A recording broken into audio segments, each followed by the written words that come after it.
청취자 여러분 안녕하십니까? 전격시사 소현정입니다. 2026년 새해 벽두부터 이재명 대통령이 중국 국빈 방문으로 외교 일정에 돌입했습니다. 2019년 문재인 전 대통령 이후 8년여 만에 이루어진 국빈 방문인데요. 오늘 시진핑 주석과 한중 정상회담에서 어떤 결과가 나올지 관심입니다. 미국이 베네수엘라를 전격 공습해 마약 밀매와 돈 세탁 등의 혐의로 마두로 대통령과 부인을 체포해 미국으로 압송했습니다. 베네수엘라 정부는 국가 비상사태를 선포했는데요. 베네수엘라 사태의 파장과 전망에 대해 박한진 한국외대 교수와 자세한 내용 살펴보겠습니다. 김병기 의원과 강선 의원을 둘러싼 공천헌금 수수 의혹에 정청래 더불어민주당 대표가 당 대표로 사과했습니다. 경찰의 철저한 수사를 촉구하며 전화 위복의 기회로 삼겠다고 밝혔는데 더불어민주당 전현희 의원과 이야기 나눠보겠고요. 이어지는 품격 토론에선 이번 주 정치 현안까지 짚어보겠습니다. 전격 시사는 KBS 콩과 유튜브로도 실시간 방송됩니다. 1월 5일 월요일 전격 시사 출발합니다.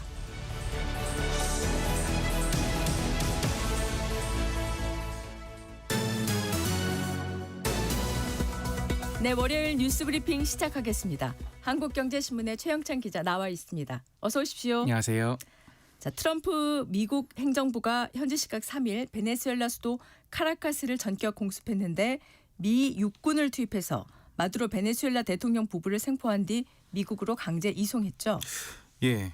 미국이 이제 그 국제법상 이 주권국 내정 불개입 원칙 이런 걸 깨고 이른바 반미 정권 축출에 나섰습니다. 네. 그러니까 트럼프 대통령은 마두로 베네수엘라 대통령을 축출했다며 적절한 정권 이양이 될 때까지 베네수엘라를 운영하겠다고 말했습니다. 트럼프 대통령은 미 동부 시간으로 지난 2일 밤이죠. 10시 46분 작전 개시를 명령했고요. 미군 기지 20곳에서 F-22 랩터 같은 스텔스 전투기와 B-1 폭격기, E-2 호크아이 등 이 미군 주력 항공기 150여 대가 베네수엘라로 출격했고요.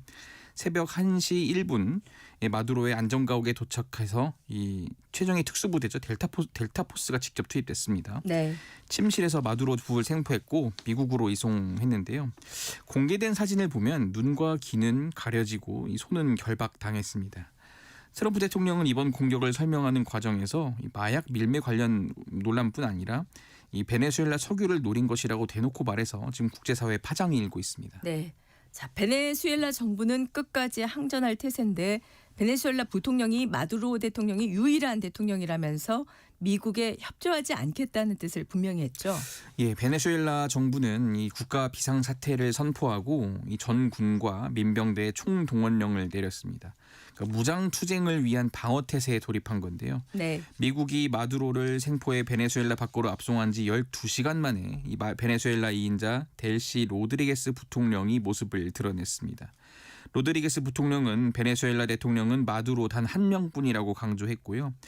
이 트럼프 행정부에 협조하지 않겠다는 뜻을 분명히 한 겁니다. 네. 마두로 생포 뒤에 이 미국 루비오 장관과 통화에서 로드리게스 부통령이 미국에 협조할 뜻을 밝혔다고 했던 트럼프 대통령의 말과는 좀 배치되는 부분이 있습니다. 예. 베네수엘라 대법원은 로드리게스 부통령에게 임시 국가 지도자로 대통령 권한대행직을 수행하라고 명령했습니다. 네. 이재명 대통령이 어제 우리 대통령으로서는 8년 만에 중국을 국빈 방문했죠. 예, 대한민국 대통령이 국빈 자격으로 중국에 방문한 건 지난 2017년 12월 문재인 전 대통령 이후 8년여 만입니다. 네. 일단 영접 행사에서 우호적인 분위기가 조성됐습니다. 어제 중국 베이징 서우두 공항으로 장관급 인사 인허진 국무원 과학기술부 부장이 이 대통령을 마중 나왔습니다. 네. 박근혜 전 대통령 방중 당시엔 수석 차관급 인사가, 문재인 전 대통령과 이명박 전 대통령 방중 때는 차관복급 인사가 영접에 나서서 이제 홀대 논란이 일기도 했는데요. 그렇죠. 청와대는 중국 정부가 이 장관급 인사를 공항에 내보내 한중 관계 복원 흐름을 공고히 하는 의지를 보였다고 평가했습니다. 네. 자, 오늘 한중 정상회담이 열리는데 에이펙 정상회의 때보다 진전된 논의가 있을지 관심인데요. 그렇습니다. 일단 어제 동포 간담회에서 이재명 대통령 이렇게 얘기했습니다. 중국은 한반도의 평화와 통일을 향해 나아가는 데 있어서 더없이 중요한 협력 파트너다 이렇게 얘기했는데 네.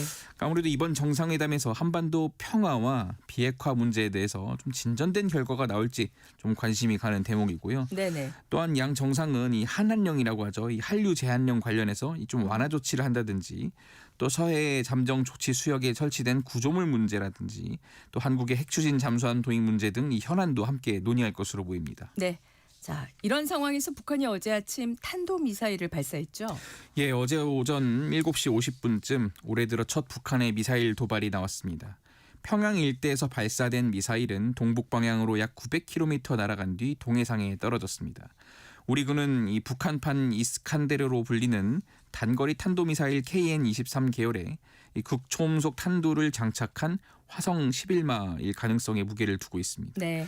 이번 발사는 이 대통령의 중국 방문일에 맞춰서 이루어졌는데 네. 북한 비핵화 문제가 다뤄질 한중 정상회담을 견제하기 위한 의도다 이런 분석이 나오고 있고요. 네.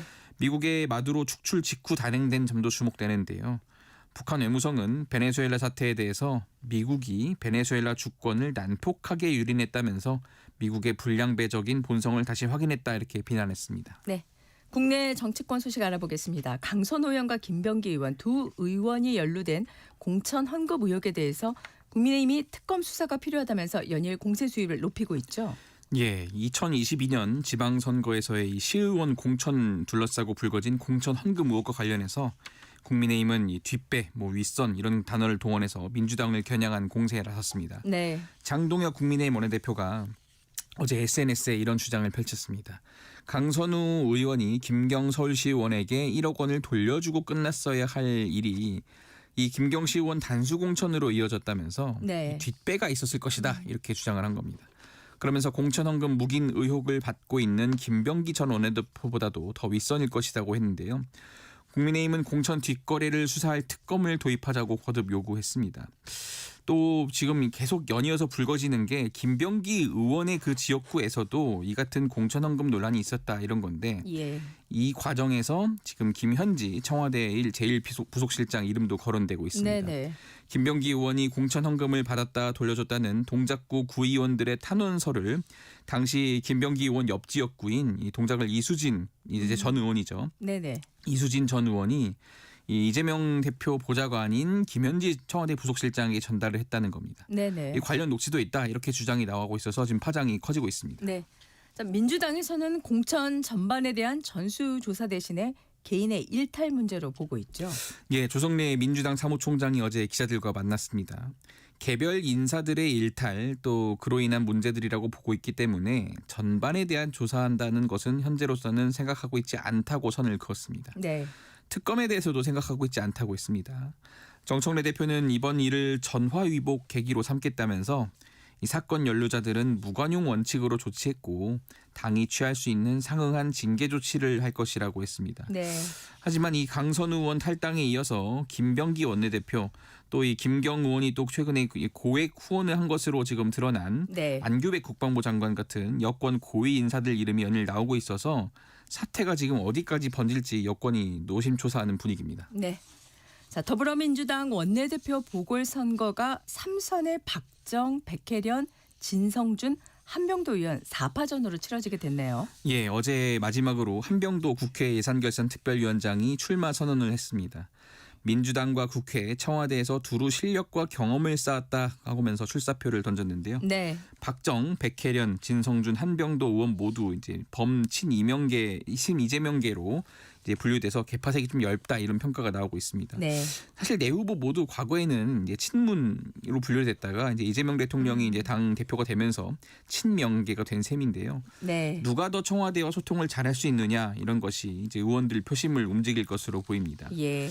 이제 또 당은 당규에 따라서 오는 5월 임기를 마치면은 연임에 도전할지도 이제 표심에 영향을 줄 것으로 보이는데요. 이 박 의원과 진 의원은 연임에 명백히 선을 그었고 백 의원과 한 의원은 그 문제로 다툴 때가 아니다 이러면서 좀 여지를 남겨뒀습니다. 네.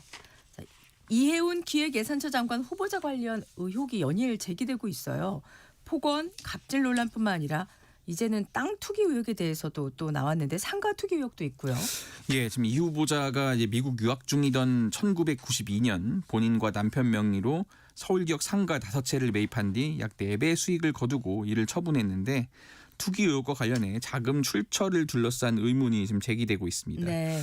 또 이 후보자의 배우자가 2000년 인천공항 인근 잡종지를 매입해 3배 가까운 차익을 얻은 사실을 알려졌는데요.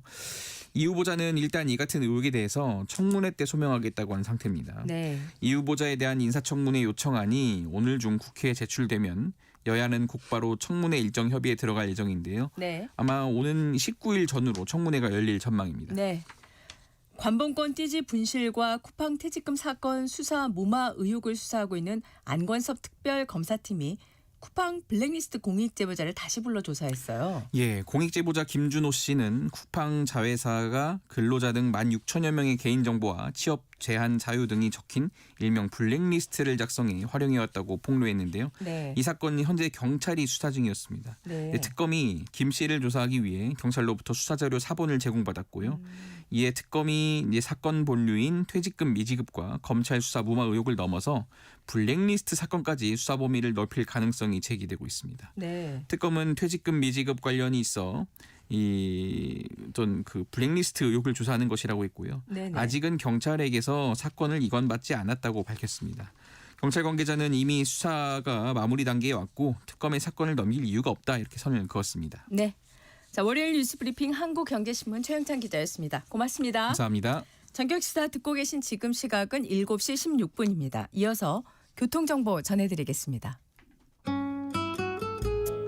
이 시각 교통정보입니다. 연휴를 끝내고 본격적인 출근길에 오른 분들 많으실 텐데요. 이른 아침부터 도로 곳곳에서 출근길 교통량 빠르게 늘고 있습니다. 중앙고속도로 대구에서 춘천 쪽으로 안동휴게소 부근에서는 앞서 사고가 있었습니다. 현재는 갓길로 옮겨 처리하고 있지만 영향받으면서 뒤쪽으로 속도가 떨어져 있습니다. 이어 고속도로에서는 주로 수도권 부근 많이 지체되고 있습니다. 영동고속도로 강릉 방향 서창분기점에서 월곶 분기점까지 밀리고요. 더 지나 반월터널 부근에서 둔대 분기점까지 서행하고 있습니다. 수도권 제1순환고속도로 일산에서 판교 쪽으로 서운 분기점에서 송내까지도 밀리는데요. 더 지나 소래터널 부근 잠시 주춤하고요. 시흥요금소에서 안현 분기점 쪽으로도 지체입니다. 조남 분기점에서 수암터널까지도 지나기 어렵습니다. 경인고속도로는 서울로 향하는 차량들이 많습니다. 부천 부근에서 신월까지 밀리고 있는데요. 이어지는 신월 여의 지하차도에서 여의대로 종점까지는 17분 정도 생각하셔야겠습니다. KBS 교통정보센터에서 박소정입니다.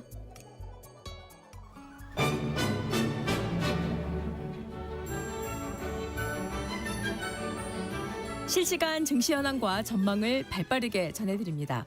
이 시각 증시 따라잡기 체슬리 투자자문의 조재환 팀장 나와 계십니다. 어서 오십시오. 예, 안녕하세요. 네, 미국이 베네수엘라를 새해 벽두부터 공습해서 마두로 대통령을 체포했습니다. 이번 사태 글로벌 증시에 어떤 영향을 미치고 있을까요? 예, 이번 사태를 우선 러시아 우크라이나 전쟁하고 비교를 먼저 해봐야 될 것 같습니다. 네.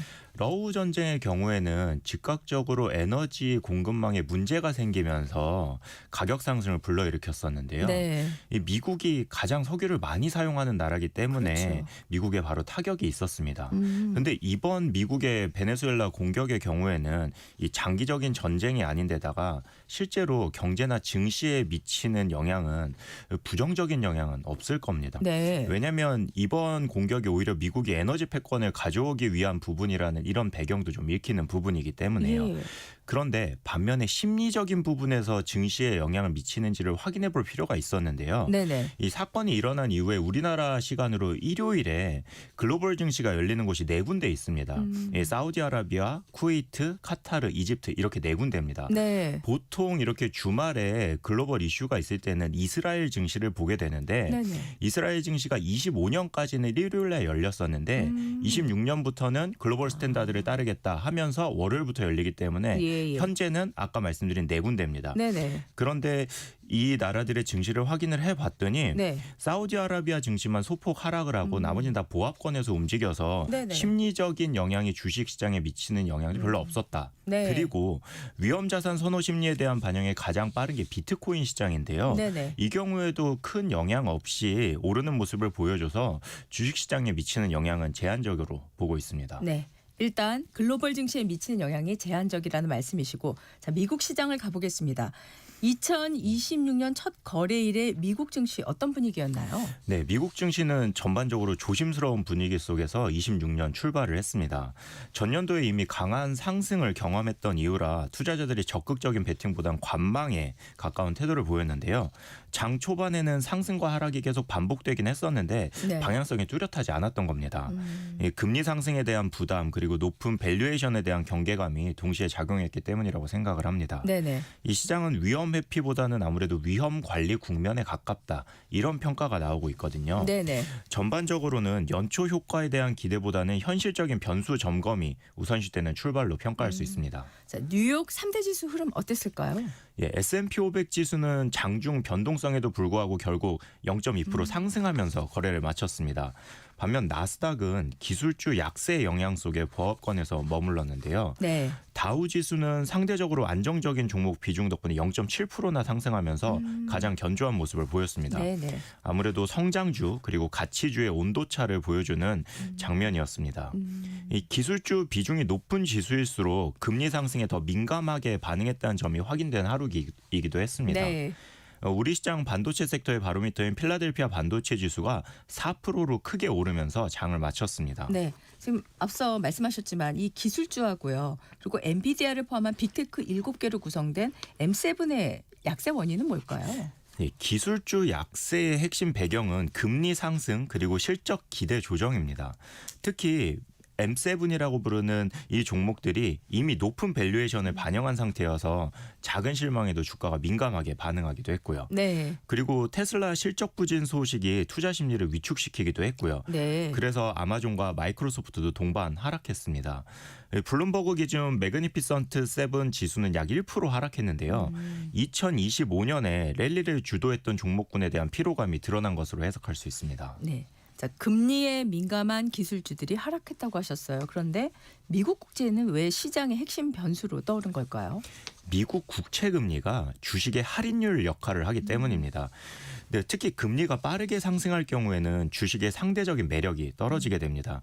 이번 시장에서도 투자자들이 금리 움직임을 가장 중요한 변수로 지켜봤는데요. 네. 주식이 오르더라도 금리가 일정 수준을 넘어서면 상승 탄력이 약해질 수 있다는 경계심이 작용한 것으로 생각을 합니다. 네. 2026년 초에 시장의 방향성은 금리에 크게 좌우될 가능성이 클 것으로 보입니다. 자, 그럼 지금 미국 국채 금리 수준은 어떨까요? 예, 10년물 국채 금리는 4.19%까지 상승했고요. 30년물은 장중에 4.88로 9월 이후 최고치를 기록했습니다. 그렇군요. 예, 장기 인플레이션과 재정 부담에 대한 우려가 반영된 결과라고 볼 수 있을 것 같습니다. 네. 이런 환경에서는 성장주의 불리한 조건인데요. 금리가 이제는 단기 조정이 아니라 구조적 변수로 인식되고 있습니다. 올 한 해 미국 국채 금리 꼼꼼히 봐야 되겠네요. 자, 국채 금리가 오르는 상황에서도 강세를 보인 섹터는 어디였을까요? 예, 앞서서 제가 필라델피아 반도체 지수가 4%로 크게 올랐다는 말씀 드렸는데요. 이 모든 기술주가 약세였던 것이 아닙니다. 반도체 장비주 그리고 일부 메모리 반도체 종목은 상대적으로 강한 흐름을 보였습니다. 예.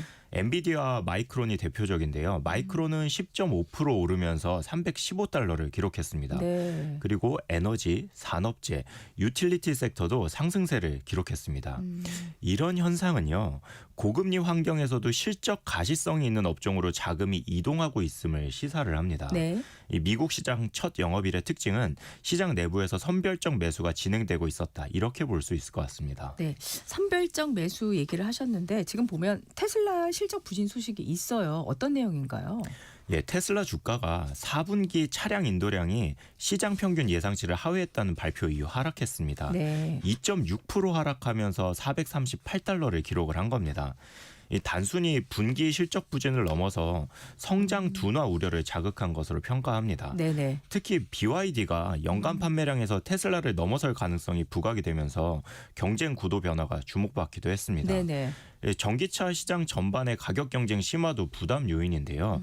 테슬라가 더 이상 독보적 성장주로만 보기 어렵다는 인식이 생기고 있는 상황입니다. 자, 이런 상황에서 2025년도 그러니까 지난해 대형 기술주를 내부자가 매도한 거는 어떤 점을 시사하는 걸까요? 네, 2025년에 대형 기술주 경영진 그리고 창업자들이 160억 달러 이상을 매도했습니다. 예. 이런 현상은 단기 고점 인식이 확산되고 있음을 시사를 합니다. 네. 이 내부자 매도가 반드시 하락을 의미하지는 않지만요. 밸류에이션 부담 신호로 해석될 수 있기 때문입니다. 특히 장기 투자자 입장에서는 이런 부분을 경계 신호로 받아들여야 할 것 같습니다. 2025년 주도주들의 속도 조절 가능성을 시사하는 대목이라고 봅니다. 네. 자, 우리 시장으로 가보겠습니다. 새해 첫날 우리 시장 모두 두 개 큰 폭으로 올랐어요. 예, 첫날부터 주식시장이 큰 폭의 오름세를 보였습니다. 코스피는 무려 95포인트나 지수가 오르면서 2.27% 상승폭을 보이면서 4,309로 마감을 했습니다. 네. 그런데 코스피 상승분 95포인트 중에 삼성전자와 SK하이닉스가 끌어올린 것이 83포인트입니다. 아, 네. 예, 두 종목이 지수를 끌어올렸기 때문에 실제로는 하락한 종목이 더 많았던 하루였습니다. 네. 코스닥은 그동안 박스권에서 움직이면서 매물대를 소화했는데 이제 최상단까지 도달하면서 이번 주 지수의 움직임을 기대하게 만들었습니다. 네. 코스닥은 2.17% 오르면서 945포인트를 기록하면서 장을 마쳤습니다.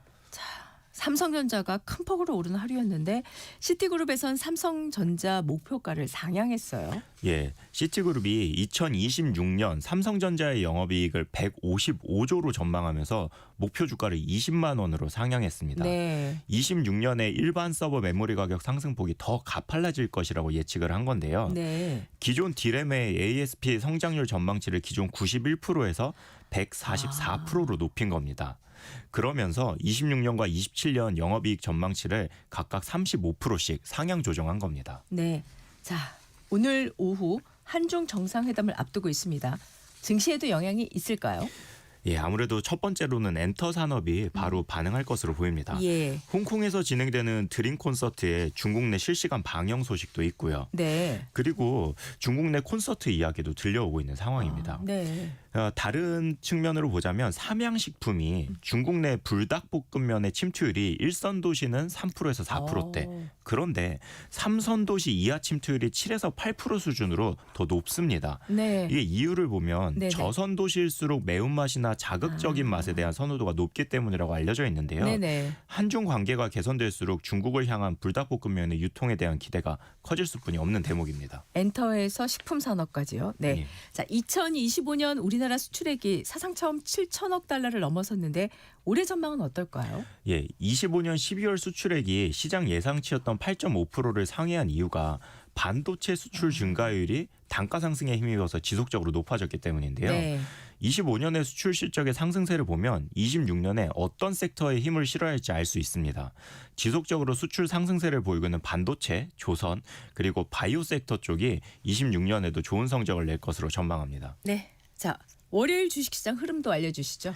예, 코스피 야간 선물이 0.89% 오르면서 끝났습니다. 거기에다가 필라델피아 반도체 지수도 4%의 상승폭을 보이면서 끝나서 오늘 우리 시장은 삼성전자 그리고 SK하이닉스가 주도하는 가운데 강하게 올라서 시작할 것으로 보입니다. 네. 그렇지만 지난 금요일처럼 반도체 대형주로의 수급 쏠림이 여전할 것으로 보여서 포트폴리오를 급격하게 조정하시는 것은 권하지 않습니다. 네. 중소형주로의 소급은 반도체 섹터의 상승이 멈춘 후에 시작하기 때문에요. 지금은 포트폴리오 조정보다는 내 포트폴리오의 차례가 오길 기다리는 것을 권합니다. 기다림의 시간이란 말씀이시네요. 알겠습니다. 네, 이 시각 증시 따라잡기 채슬리 투자자문의 조재한 팀장과 함께했습니다. 고맙습니다. 예, 감사합니다. 전격시사 듣고 계신 지금 시각은 7시 28분입니다. 이어서 날씨 정보 듣겠습니다. 대한민국 중심 채널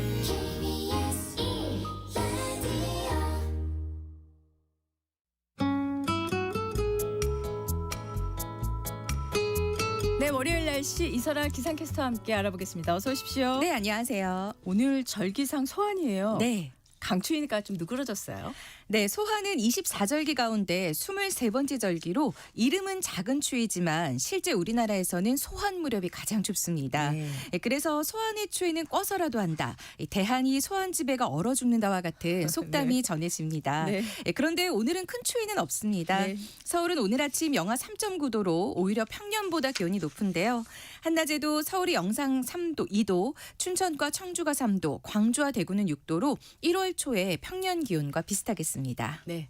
자, 소환 다음 날인 내일 오히려 평년보다 더 추워진다고요? 네, 그렇습니다. 이번 주는 하루 건너 하루씩 춥습니다. 네. 내일은 서울이 영하 6도 등 중부 내륙을 중심으로 아침 기온이 영하 10도 안팎까지 내려가겠고요. 바람도 약간 강하게 불어서 체감 온도는 더욱 낮아 춥겠습니다. 그러나 모레 수요일은 서울의 아침 기온이 영하 1도로 평년보다 4도 정도 높아져 추위가 잠시 주춤하겠습니다. 이 목요일에는 바람 방향이 다시 차가운 북서풍으로 바뀌면서 서울의 아침 기온이 영하 8도까지 뚝 떨어지겠는데요. 네네. 당분간 기온이 들쑥날쑥해 건강 관리에 신경을 쓰셔야겠습니다. 네. 이번 주에는 화목토에 옷을 단단히 입고 가시라. 네. 이렇게 말씀드려야 되겠네요. 서울과 동쪽 지역엔 여전히 건조특보가 내려져 있죠. 네, 현재 강원 동해안과 경북 동해안, 부산과 울산에는 건조 경보가, 서울과 일부 경기 내륙, 강원 산지와 경상도 내륙, 전남 동부 지역에는 건조주의보가 내려져 있습니다. 네. 이 건조특보 지역에는 바람이 강하게 불어 작은 불씨가 큰 불로 번질 수 있습니다. 네. 야외 활동하실 때는 화기 사용과 불씨 관리, 쓰레기 소각 금지 등 각종 화재 예방에 유의하셔야겠습니다. 네. 오늘은 오전까지 제주도에 비나 눈이 오는 곳이 있겠고 내일 늦은 밤부터는 경기 북동부와 강원 북부 내륙 산지에 비나 눈이 오는 곳이 있겠는데요. 하지만 양이 워낙 적어서 당분간 메마른 날씨는 계속되겠습니다. 네. 월요일 날씨 정보 이설아 기상캐스터와 함께했습니다. 고맙습니다. 네, 고맙습니다. 잠시 후에 전격 인터뷰로 돌아오겠습니다.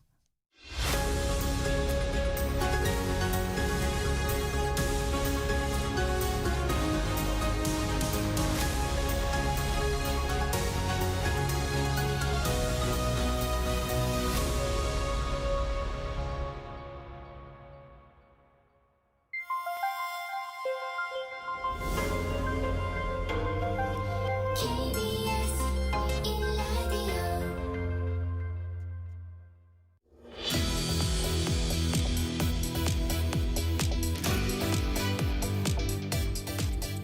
네, 월요일 전격 인터뷰 시작하겠습니다. 국회 법사위원이신 더불어민주당 전현희 의원 나와 계십니다. 어서 오십시오. 안녕하세요. 네, 새해 복 많이 받으십시오. 새해 복 많이 받으세요. 감사합니다.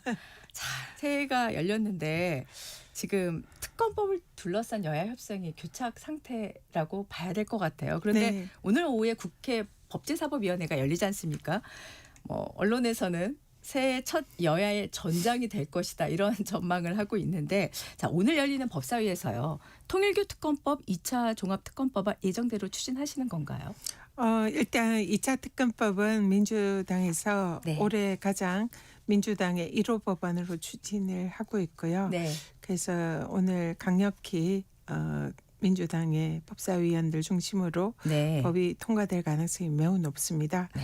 근데 통일교 특검법의 경우에는 지금 여야가 추진해야 한다 이런 입장은 똑같은데 네. 강론에 있어서는 그 특검이 누가 되느냐 추천을 누가 하느냐 뭐 이런 여러 가지 또 내용 대상 이런 거에 대한 이견이 많이 있고요. 네. 그래서 이 부분에 대해서는 지금 민주당에서 현재 원내대표가 선출 중에 과정에 그렇죠. 있기 때문에 예. 아마 통일교 특검의 경우에는 신속히 통과될 필요성은 있으나 네. 오늘 그 부분에 대해서는 좀 더 여야의 원내대표단이 구성된 이후로 진행이 되지 않을까 그렇게 생각을 합니다. 아, 네. 의원님 말씀을 들어보니까 일단 민주당에서 올해 1호 법안으로 추진하고 있는 2차 종합특검은 예정대로 오늘이 전체 회의가 있고 6일이 소위원회인데 네. 예정대로 강력히 추진하겠다. 네, 현재 네. 계획은 8일 본회의에 통과시키겠다는 것이 현재 목표입니다. 네. 통일교 특법법은 여야 원내 협상을 좀 봐야 될 것이다. 네, 그건 조금 더 협상을 지켜봐야 될 것 같습니다. 네. 자, 사실 통일교 특검법 얘기를 해주셨는데 이게 지금 말씀하신 대로 원내대표가 부재한 상황이잖아요. 그리고 11일에 이제 차기 원내대표 선출이 있어서 좀 아무래도 일정이 뒤로 늦춰지지 않겠냐는 그런 관측들이 나오는 게 사실이거든요.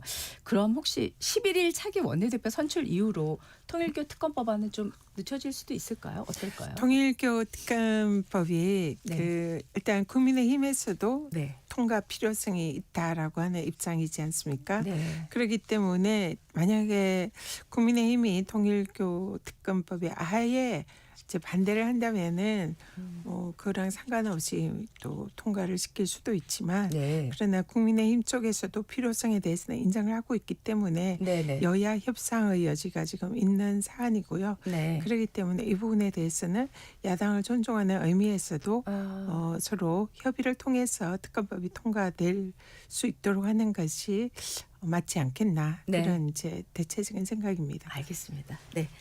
자, 맡고 계신 게 워낙 많으셔서요. 근데 3대 특검 특위 총괄위원장이시지 않습니까?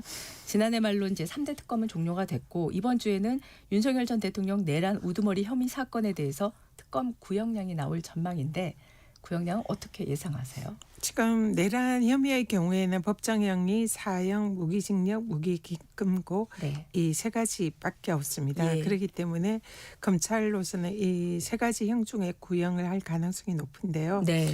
과거에 전두환의 내란 사태에 대해서 검찰이 당시에 사형을 구형했던 그런 예가 전례가 있습니다. 예, 예. 그래서 그 부분이 일단 참고가 될 것 같고요. 네. 그렇지만 또 지금 당시에 전두환의 경우에는 현직 대통령이 아닌 상황에서 대통령에 대한 그런 내란의 그런 의미도 있었거든요. 네. 국민에 대한 네네. 내란도 당연히 있지만 네네. 그래서 조금 그 부분이 차이가 있다 이런 이제 얘기를 하는 분들도 계십니다. 그렇지만 모든 사안을 종합을 해봤을 때에 이 대통령의 헌법 수호 의무 이런 것을 고려할 때에 적어도 제 생각에는 검찰이 무기징역 이상의 그런 형을 구형할 가능성이 높지 않나 이렇게 보고 있습니다. 네. 자, 12월 말에 이제 3대 특검 특위 기자회견 내용 중에 이런 부분이 있어서 한번 질문을 드려보는데요. 그 자리에서 이제 기자간담회에서 박선원 의원이 2차 특검은 내란 특검의 미진한 부분에 외환 유치 전면 재수사 그리고 윤석열 대통령이 내란에만 전념한 이유와 최종 목표 또 김건희 여사와 연관성까지 분명히 수사해야 한다라고 이렇게 말을 하셨어요. 자, 의원님 생각이 좀 궁금합니다. 이 지금 2차 종합 특검을 할 경우에 수사 목표 어디에 둬야 된다고 보십니까?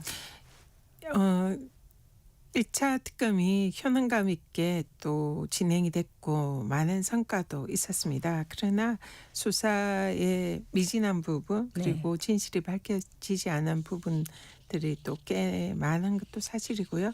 그래서 이것을 하기 위해서 2차 특검을 해야 한다. 그 필요성이 대두가 된 것이고요. 네. 그중에서 가장 또 수사가 부족했다고 보는 부분은 외환죄에 관한 부분입니다. 당시에 윤석열이 북한에 무인기를 이제 보내서 사실상 전쟁을 유발해서 이 자신의 내란 행위를 정당화시키고 또 영구집권을 기획하려고 했던 거 아니냐 이런 이제 의혹을 받고 있는데 네네. 이 부분에 있어서 외환을 유치하려고 했던 그 부분에 대한 네. 수사가 아직 사실상 좀 미진하다. 네네. 그래서 여기에 대해서는 철저히 진상 규명할 필요가 있다. 이렇게 생각을 하고 있고요. 네네. 그리고 김건희 씨와 관련해서는 네. 사실상 대통령 그 V0로서 그 권력을 행사를 했던 이런 것이 확인이 되고 있는데 이 부분에 대해서 수사라든지 그리고 또 진상규명 책임이 좀 미흡했다 이렇게 보입니다. 네. 이런 윤석열에 대해서 그 국정농단을 오히려 대통령보다 더 큰 권한을 가지고 행세를 한 게 아닌가 이런 게 지금 여러 가지 정황상 뚜렷한데 이 김건희에 대해서 지금 뭐 뇌물 수수라든지 청탁금지법 위반이라든지 이런 것만으로는 김건희의 그 재상에 대한 책임이 부족하다 네. 이런 게 국민들의 시각이다 이렇게 보고요. 네네. 그 부분에 대해서 김건희에 대한 국정농단 그리고 대통령의 사실상 권한을 행사했던 그리고 내란에 어떤 관여가 있었는지 이 부분에 대해서는 2차 특검에서 철저히 진상규명이 필요하다 이렇게 봅니다. 네.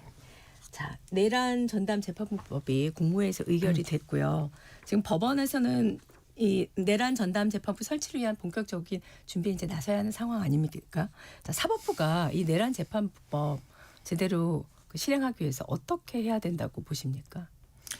지금 사법부가 우리 국회에서 내란 전담재판부가 통과되기 전에 네. 법원에서 예규로 네. 전담재판부를 이제 구성하는 안을 만들었습니다. 네. 그리고 저희가 만든 특검 그 통과된 안도 전담재판부법도 상당히 사법부의 그 내용과 유사한 부분이 많습니다. 네네. 그렇기 때문에 전담재판부법이 통과가 됐기 때문에 네. 법원에서 만든 예규 음. 그것은 국회에서 만든 입법에 준해서 새로 예규를 만들 필요가 있고요. 네네. 그리고 신속히 전담재판부를 구성을 할 필요가 있습니다. 네. 지금 1심이 이제 거의 마무리되는 이제 예. 단계들이 많고요. 네네. 그러면은 2심에서 전담재판부가 빨리 신속히 구성이 돼서 네네. 재판을 해야 되는데 예예. 이 구성하는 데 있어서 통상 한두 달 정도는 아. 걸린다 이렇게 얘기를 하더라고요. 네. 근데 만약 한두 달 걸리면은 좀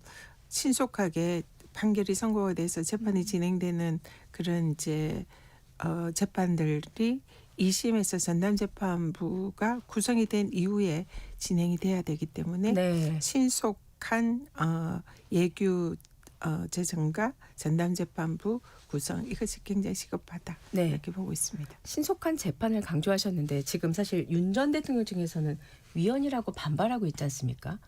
위헌 심판 제청에 나설 수도 있는데 어떻게 생각하십니까? 이번에 그동안 논의가 되고 있던 위헌 소지를 모두 사실상 없앤 법이다 이렇게 보고 있거든요. 네네. 그래서 가장 중요한 것이 전담재판부를 추천하는 쪽이 이제 누구냐, 외부에서 추천하느냐 뭐 이런 게 논란이 있었는데 네네. 사실상 법원 내부에서 전담재판부를 전적으로 구성하도록 지금 법이 되어 있습니다. 예. 그렇기 때문에 일각에서 논의됐던 위헌 뭐 소지 이런 것이 완전히 제거가 됐다 이렇게 보고요.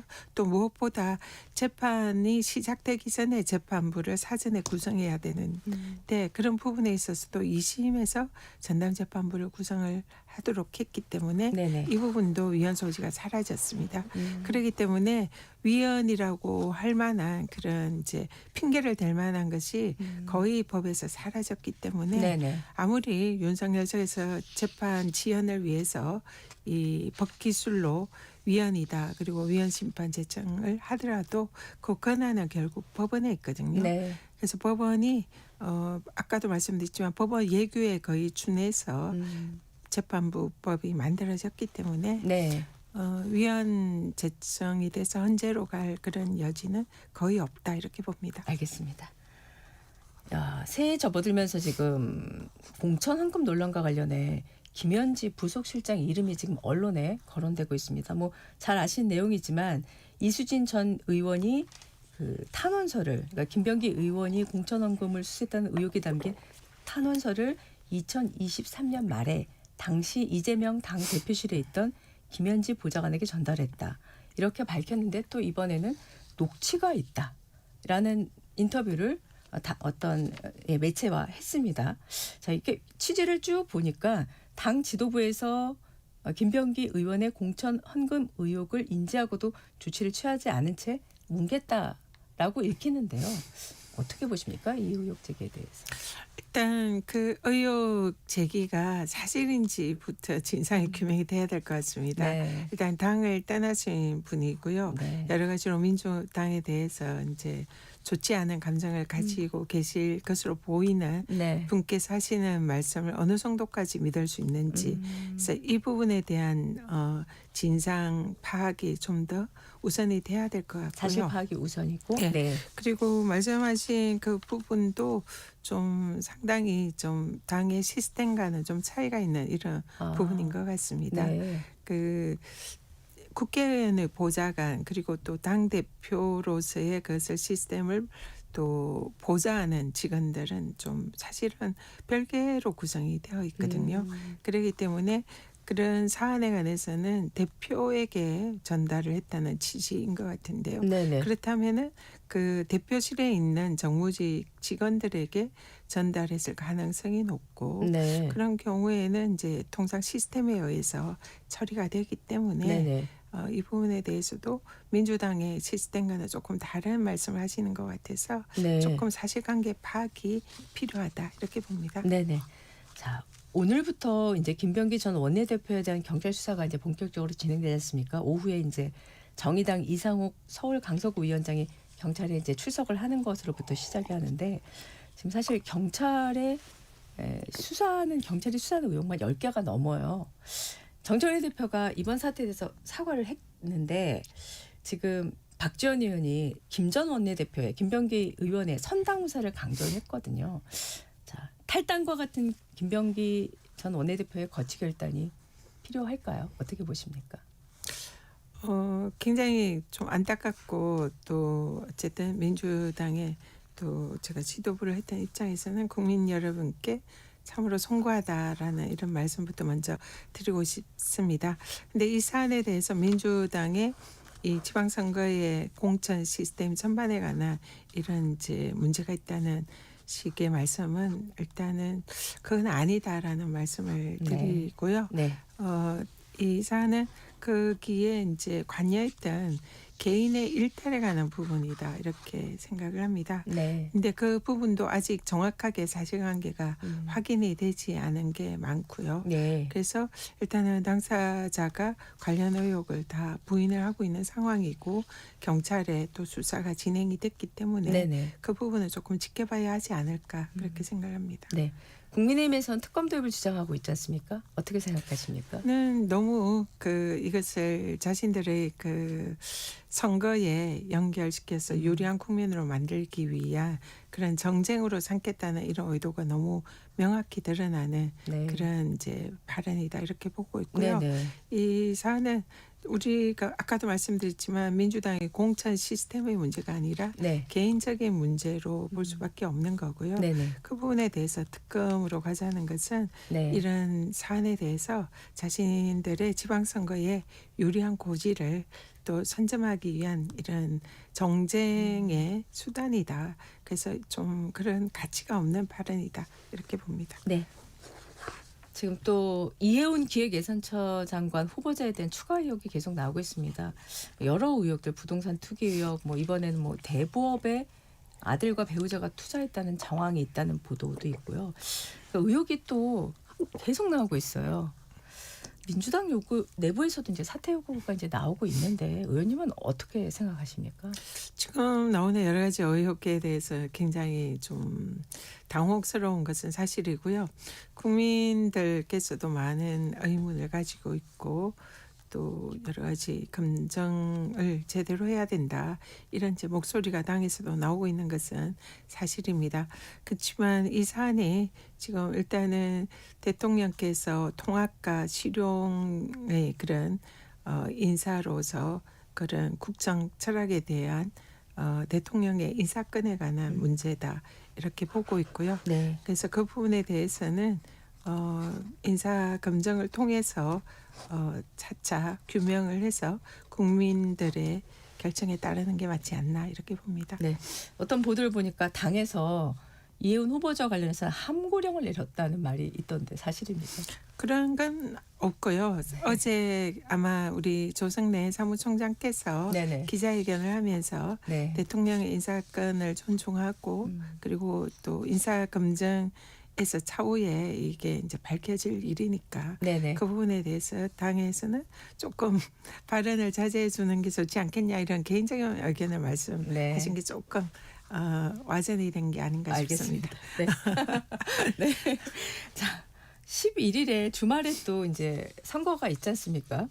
원내대표가 지금 4파전으로 3선의 의원분들이 이제 나오셨는데 자, 직설적으로 누가 적임자라고 생각하십니까?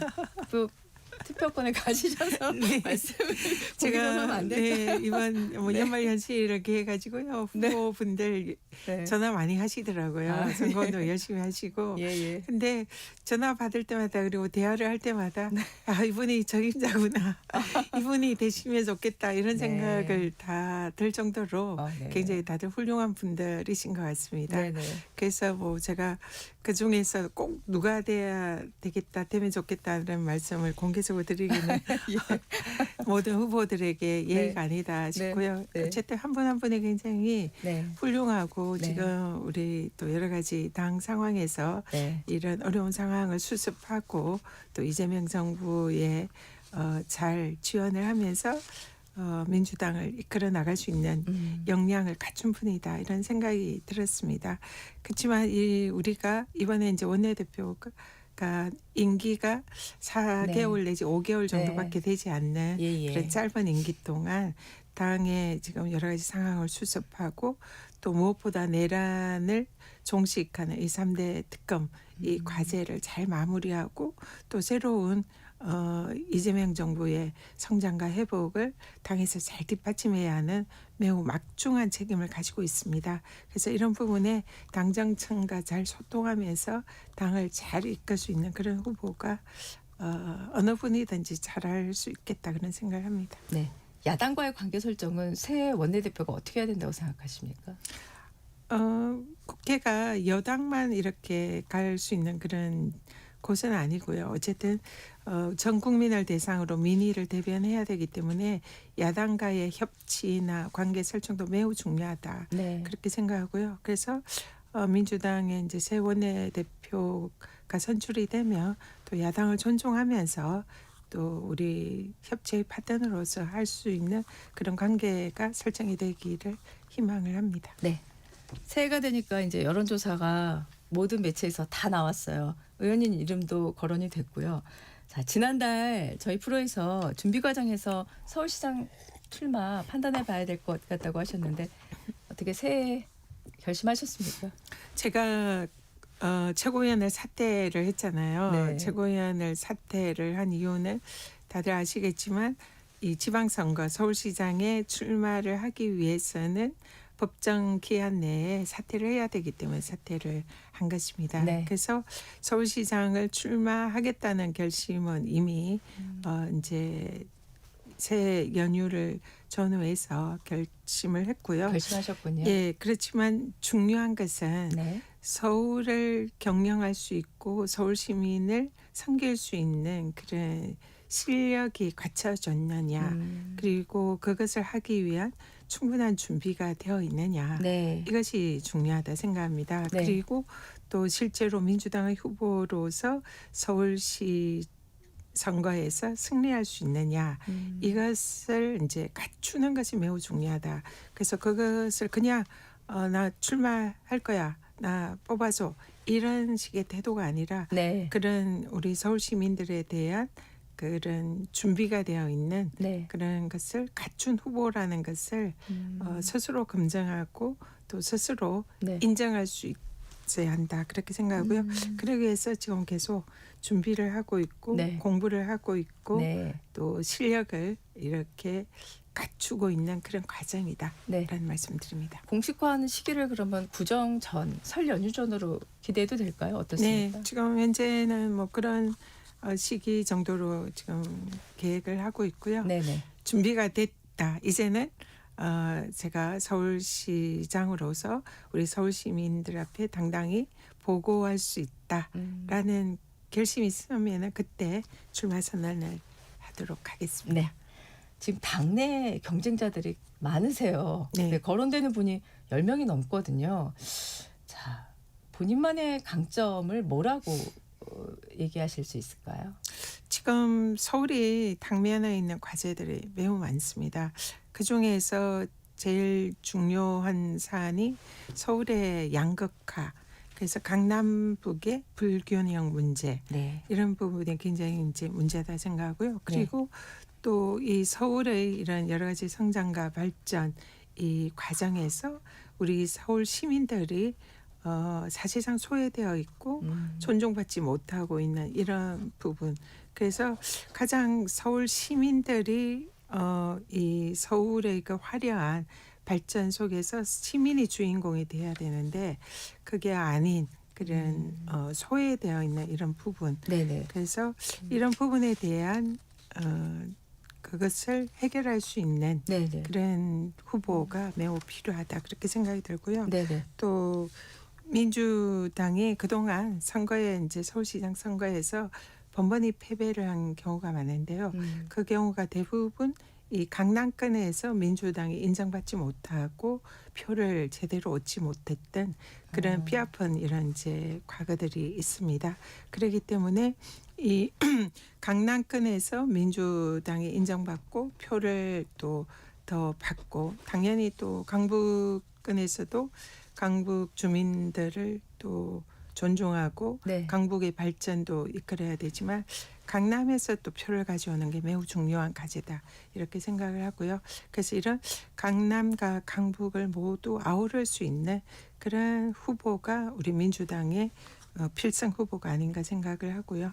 그래서 그런 부분에 있어서는 제가 좀 가장 경쟁력이 있지 않나 감히 이렇게 생각을 해봅니다. 1분이 채 남지 않은 상황이어서 짧게 지금 정원호 성동구청장 다크호스를 언론에서 꼽고 있는데 어떻게 생각하십니까?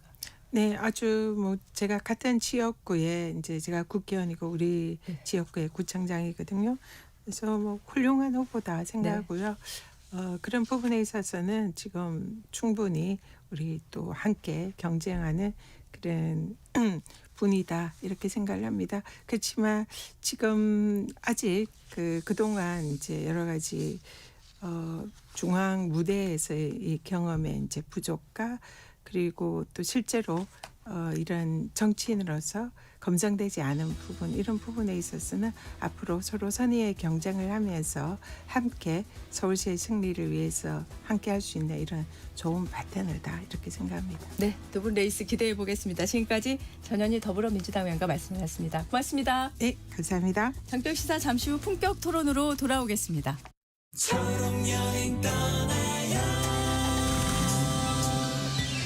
안녕하세요. 박명수의 라디오쇼 DJ G팍 박명수입니다. 자, 오늘 사연은 병찬님이 보내주셨습니다.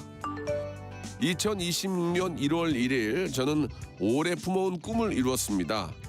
슬로프 차량을 지원받아 제주 성산 바다를 보고 왔거든요.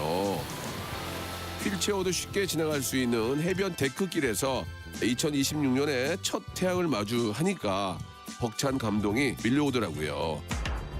붉은 태양을 보며 다짐했습니다. 올해는 더 많은 곳으로 여행을 떠나야지. 출발! 우리 함께 떠나봐요. 어디라도 좋아 좋아. 자 출발해요. KBS 연중 캠페인 초록여행 떠나요는 장애인의 자유로운 여행을 응원하는 기아와 그린라이트가 함께합니다. 고된 하루의 웃음, 안방 일렬의 감동, 가장 필요할 때 여러분 곁에 이 모두가 시청자 여러분 덕분에 가능했습니다. 방송법 개정에 따라 2025년 11월부터 수신료는 전기요금과 함께 고지됩니다. 수신료 내역은 전기요금 고지서에서 확인하실 수 있습니다. 수신료 문의는 KBS 수신료 콜센터 1588-1801로 연락 주시기 바랍니다.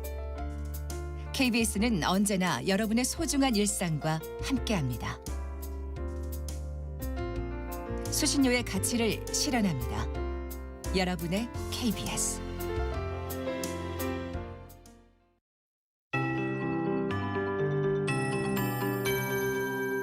KBS 58분 날씨.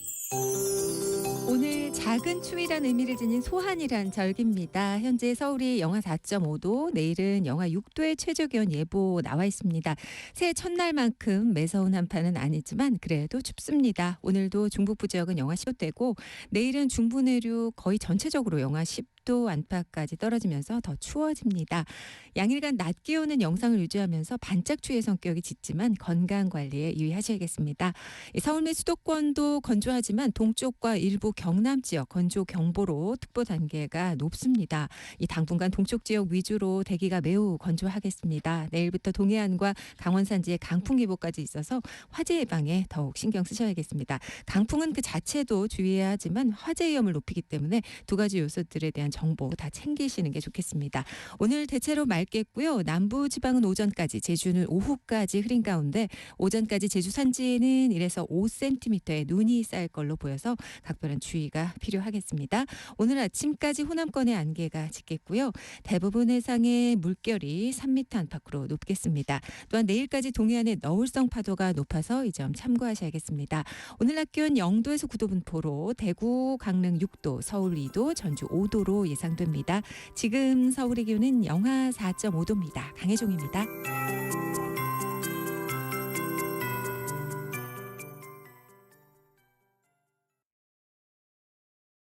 정성을 다하는 국민의 방송 KBS가 8시를 알려드립니다. AM 711kHz, FM 97.3MHz, KBS 1라디오입니다. HLKA.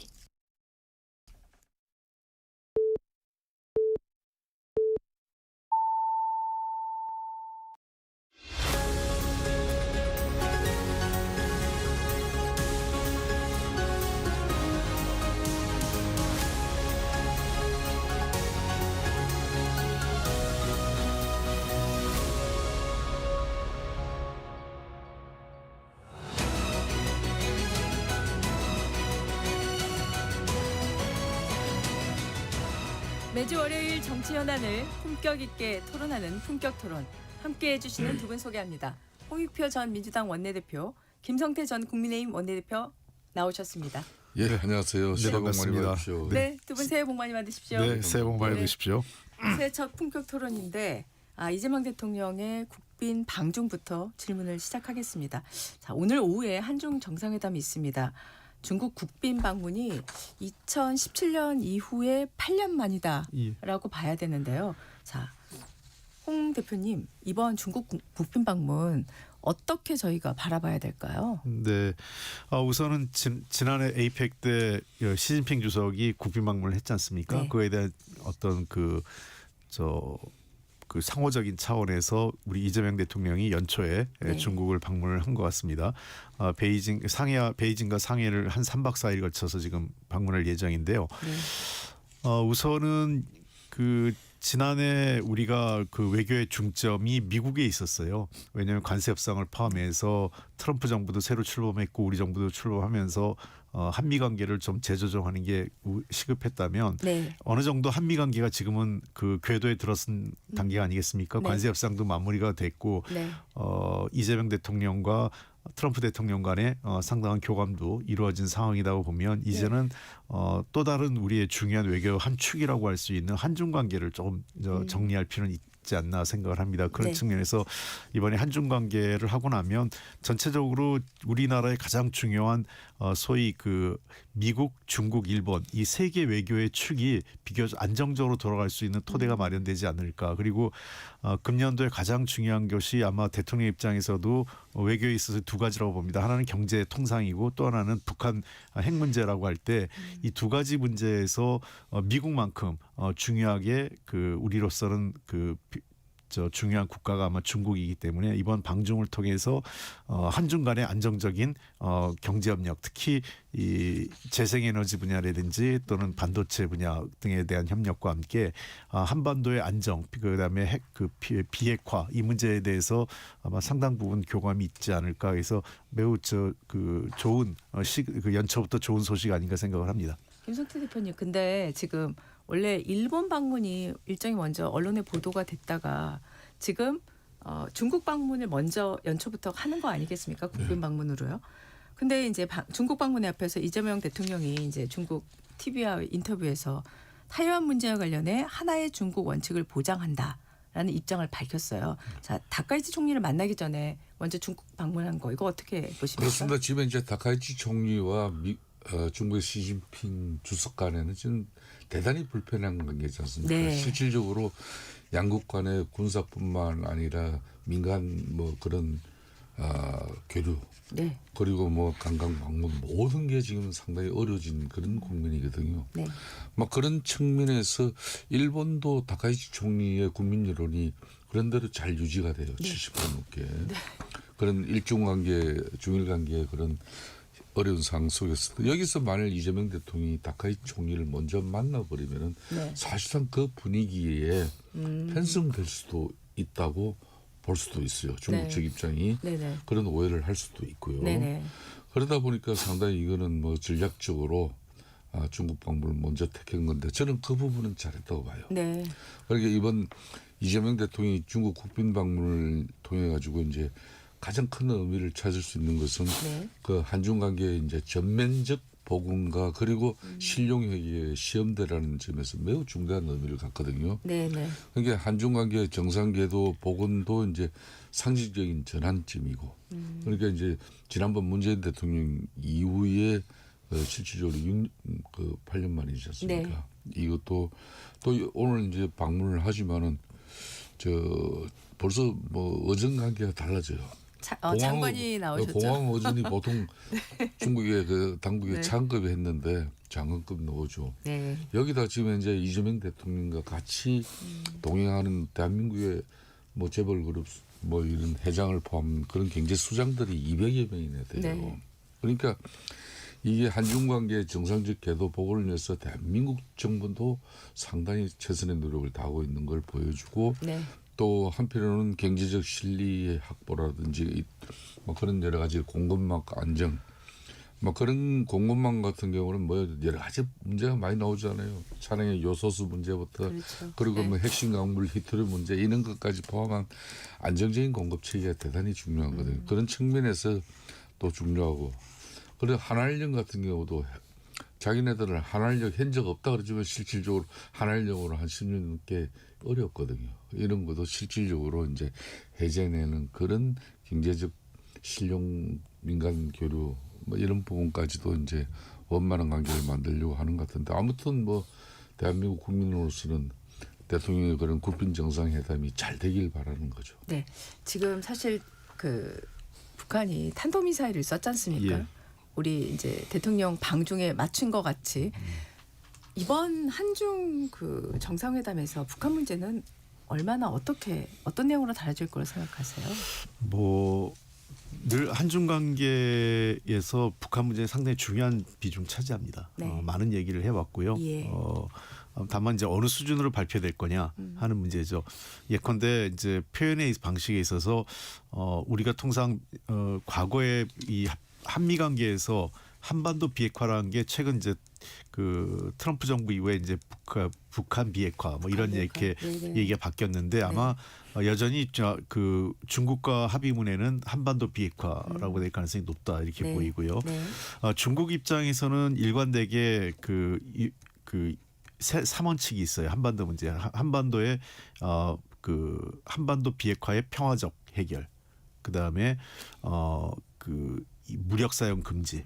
그다음에 세 번째가 대화로 통한 해결. 이런 세 가지 원칙을 입장을 해왔기 때문에 어떤 의미에서는 그 북한 핵 문제 해결과 관련돼서 가장 우리하고 중국 정부가 어느 정도는 이해관계가 좀 통하는 부분이 있어요. 네.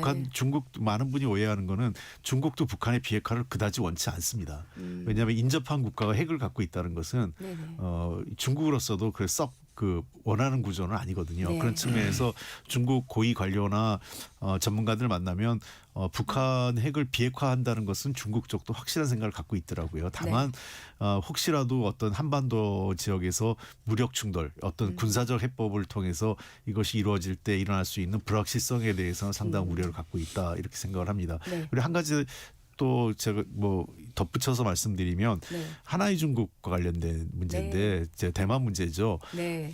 이재명 대통령께서 이제 앞서 기자 인터뷰 과정에서 다른 언론과 인터뷰 과정에서 하나이 중국을 존중한다라고 했는데 이것은 매우 중요한 의미가 있습니다. 이건 노태우 대통령이 지난 92년도 한중 수교할 당시에 네네. 이게 한중 수교의 기본 정신이에요. 네. 그러니까 하나의 하나의 중국 원칙을 존중한다. 이거는 우리나라에만 강요된 게 아니라 이 미국, 뭐 일본 등 모든 국가 즉 그 이 중국하고 국교 정상하는 국가의 기본 전제 조건이었습니다. 그 네. 조건이 뭐냐면 중국하고 국교 수립하는 순간 대만하고 단교였어요. 네. 그런 측면에서 하나의 중국이라는 것들이 새삼스럽게 뭐 마치 뭐 굴종이다라는 그 야당의 비판이 있는데 그것은 그 현실 외교를 너무 모르는 거고 자신들의 대통령인 노태우 대통령의 합의까지도 뒤집는 그런 의미 아니냐 이렇게 생각을 합니다. 김성태 대표님 짧게 코멘트 해주세요. 그렇습니다.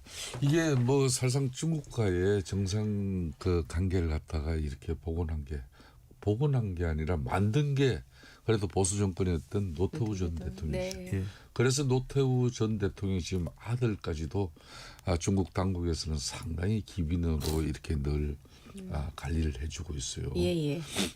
그런 것만 보더라도 이제 그동안 이제 또 한중 관계가 이렇게 발전적 어떤 그런 관계도 있었지만 불평등한 관계도 있었지만은 또 이제 이 미중 갈등 속에서 이제 지금 대한민국 정부 같은 경우는 상당히 그 전략적 자율성을 갖다 모셔가기 위한 다각적인 방안을 지금 고민하고 있거든요. 네. 이게 완전한 지금 이재명 대통령이 작년 출범하고 상당한 우려 속에서도 저는 외교 안보적으로 잘한 것은 그래도 미국하고 한미 동맹 관계를 굳건히 유지하겠다는 그걸 천명한 거예요. 네네. 그건 잘한 것이고 그러다 보니까 중국하고 중국 당국 입장에서는 이재명 대통령이 되고 나면은 상당히 한중 관계도 원만해질 거다 이런데 상당히 작년 같은 경우는 미국 중심적으로 흘렀거든요. 네.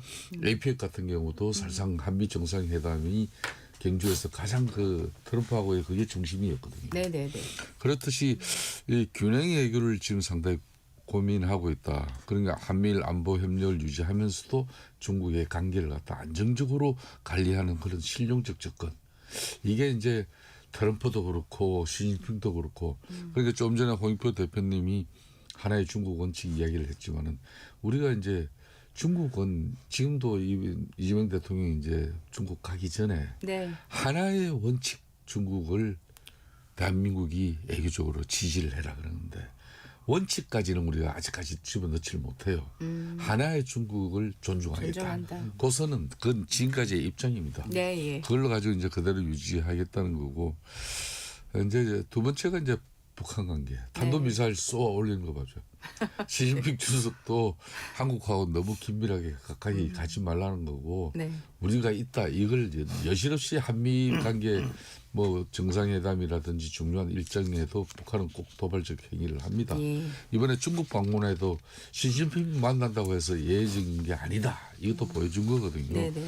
그런 측면에서 북핵 문제나 북한의 도발 수위가 높아지는 그런 상황에서 중국이 북한을 갖다가 이제 관리할 수 있는 카드가 뭐가 있는지 모르겠지만 그래도 우리나라 입장에서는 중국이 북한이 핵과 미사일로 가지고 계속 군비를 확충하는 어떤 그런 도발적이고 위협적인 그런 관계를 만들어가고 있는 것은 중국이 그래도 이걸 좀 일정 부분 견제를 해줘야 된다. 네. 그걸 뭐 끊임없이 요구할 거예요. 네.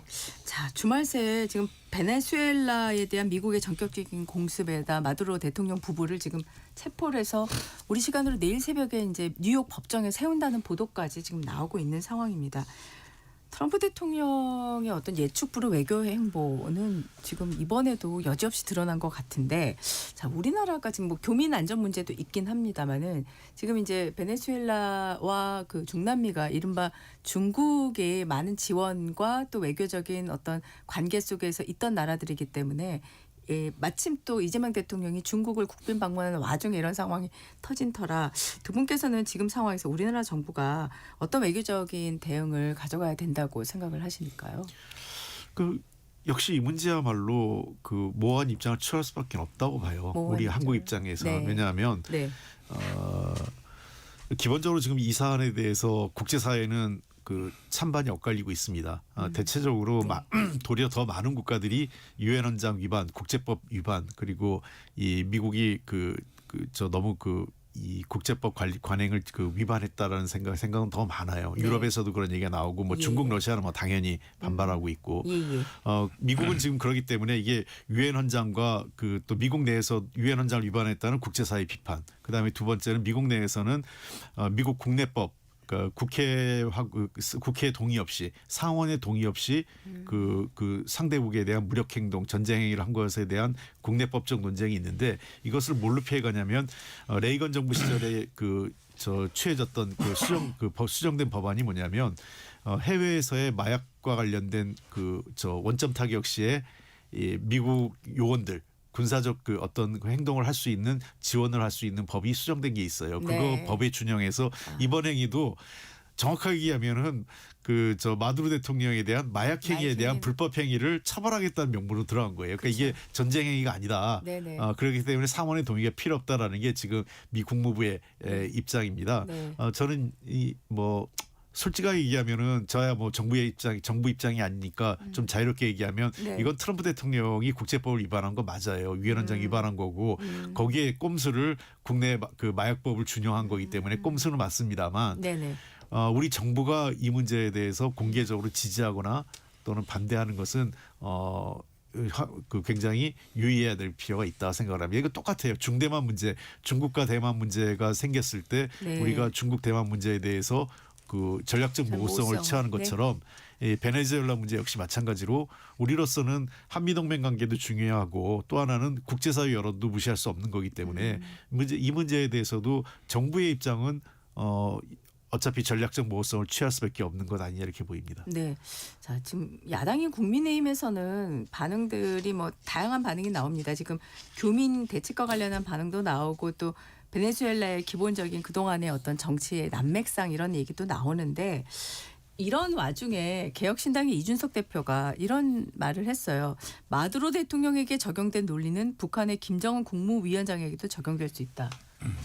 이거 어떻게 보세요? 이준석개혁신당 대표는 상당히 이제 좀 예민한 발언은 틀림없어요. 그러니까 이제 트럼프의 미군이 한밤중에 이제 베네수엘라 마두로 대통령 침식을 습격해가지고 이제 체포 또 회색 추리닝 차량으로 그런 마두로 사진을 갖다 트럼프 대통령이 직접 이제 공개한 거 아니겠습니까? 네네. 이 자체가 상당히 이제 북한의 김정은 위원장에게는 이협적으로 그렇게 다가올 수가 있어요. 네. 그런 측면에서 이제 참수 작전에 대한 경각심이 있을 수 있다. 그러니까 대규모 전면전이 아닌 그런 상황에서도 지도부를 정밀 타격해가지고 생포하거나 또 축출하는 그런 저강도 어떤 정권 교체 모델이 이제 실제로 이제 작동하는 걸 전 세계가 목격하고 있는 거예요. 그런 측면에서 마두로 대통령들 경호 안전 그런 보안 수준이 그냥 최선을 다한다고 안 했겠습니까? 그럼에도 불구하고 그걸 뚫고 들어가서 침실에서 끌어냈단 말이에요. 그러니까 이제 심리적으로도 이제 북한 같은 경우는 상당히 위축될 수도 있죠. 그렇기 때문에 1월 4일날 동해상으로 탄도미사일을 또 날렸잖아요. 네네. 이것은 이제 내부 동료도 막으면서도 우리는 베네수엘라하고는 다르다.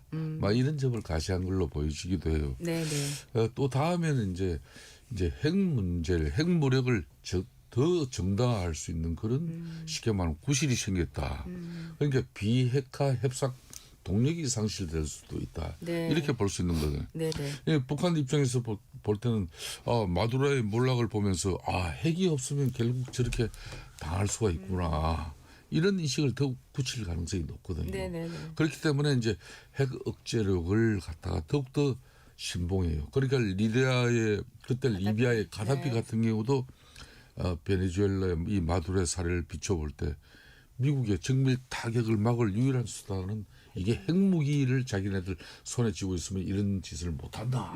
이렇게 이제 할 수 있는 거예요. 네. 그런 측면에서 이제 앞으로 국제사회의 이 대화를 거부하고 더 큰 이제 불신을 가져갈 수 있다. 네. 사실상 한미 간의 군사 훈련을 하면요, 이런 미국의 특수부대들이 절대 소리 소문 없이 와서 한국 지행하고 또 훈련하고 또 돌아가거든요. 저걸 이제 북측도 모를 리가 없어요. 이번 그런 측면에서 이제 북한은 이제 반미연대 이런 부분을 더욱더 이제 강한 목소리를 낼 것이고 그런 측면에서 러시아 또 중국과의 진영 간의 그런 축을 더욱더 굳건히 싸우면서 이런 서방하고의 대립을 더 강화시키지 않겠나 이렇게 보고 있습니다. 네.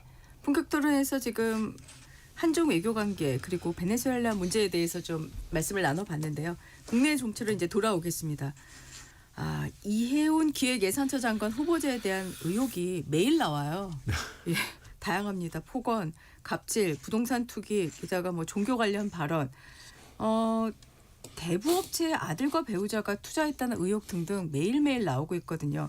자, 국민의힘은요, 낙마 갖고는 안 되고 정계 은퇴까지 하라고 하고 있는데 그렇습니까? 그렇게 해야 됩니까?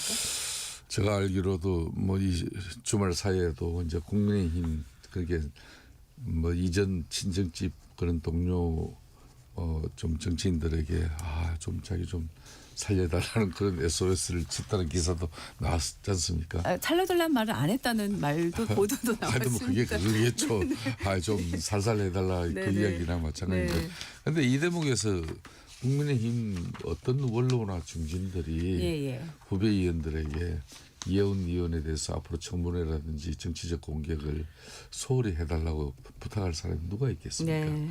그런 측면에서 이제 제가 봐도 이제 이해운 의원은 참 고립무원이다 지금 그런 상황인 것 같아요. 그러니까 아무래도 이재명 대통령의 지금 국정 운영 측면에서도 이게 탕평 인사를 통해서 이제 실용주의적이고 중도적인 어떤 국가 운영의 모습을 국민들에게 이 틀을 이제 딱 잡으려고 한 건데 그런 측면에서 상당히 혼란을 지금 가져갔습니다. 그러니까 친정집 민주당 내에서도 이제 노골적으로 아무리 대통령 결심에 의한 인사지만은 왜 이런 사람을 냈냐 이런 이제 볼멘 소리가 나오기 시작했지 않습니까?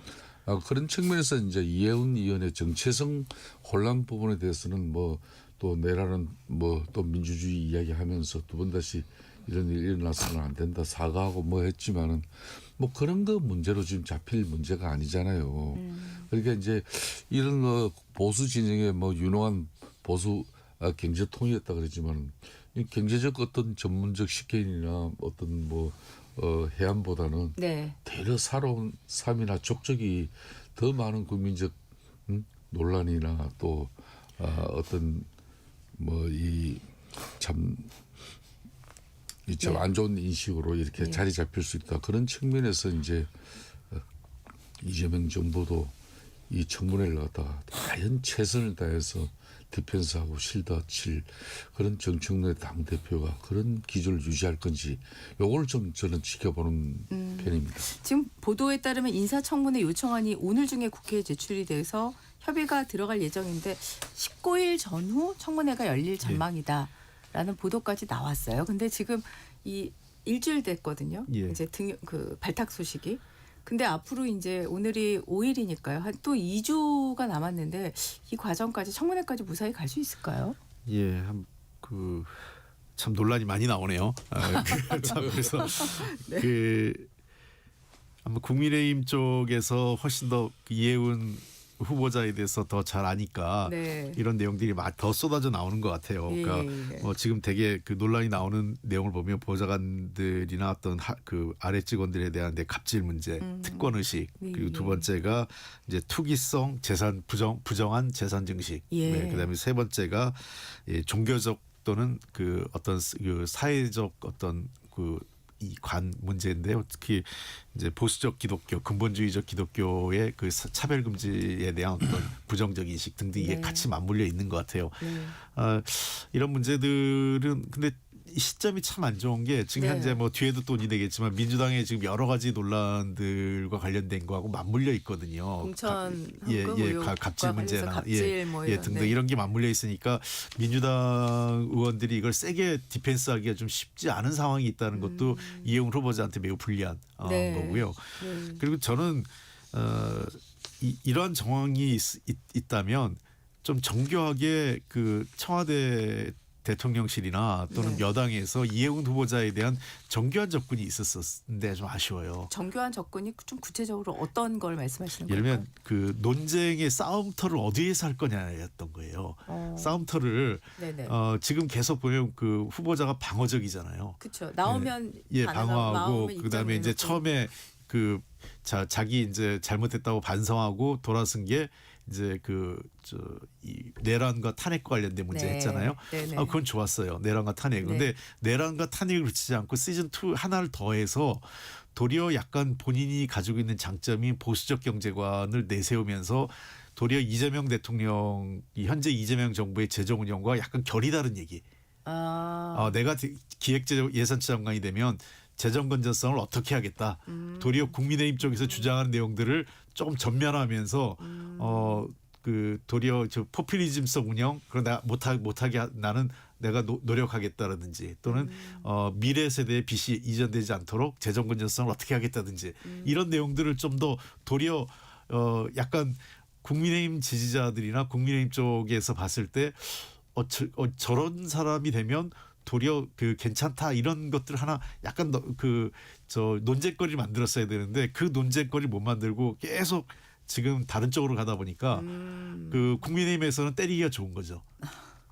그렇습니다. 그러니까 이제 이재명 대통령이 사실상 이해운 전 의원을 이렇게 발탁한 것은 그러니까 보수 진영 사람들도 이렇게 이제 중도로 이제 자신이 이제 정치적 스펙트럼을 넓혀나가는 그런 효과도 분명히 있겠지만은 한편으로는 이 정책 충돌에 있어 가지고 이제 지금 민주당 진영의 사람들 같은 경우는 학대 재정 정책 국가 그러니까 재정 건전성 계속 악화되는데 정치적으로 끊임없이 학대 재정 정책 요구가 들어온다면은 이게 상당히 어려지잖아요. 그런 측면에서 그러니까 이제 이재명 대통령의 학정 재정 기조하고 또 이제 이혜원 의원 같은 경우는 재정 건전성을 엄청 중시하는 소신을 가지고 있었거든요.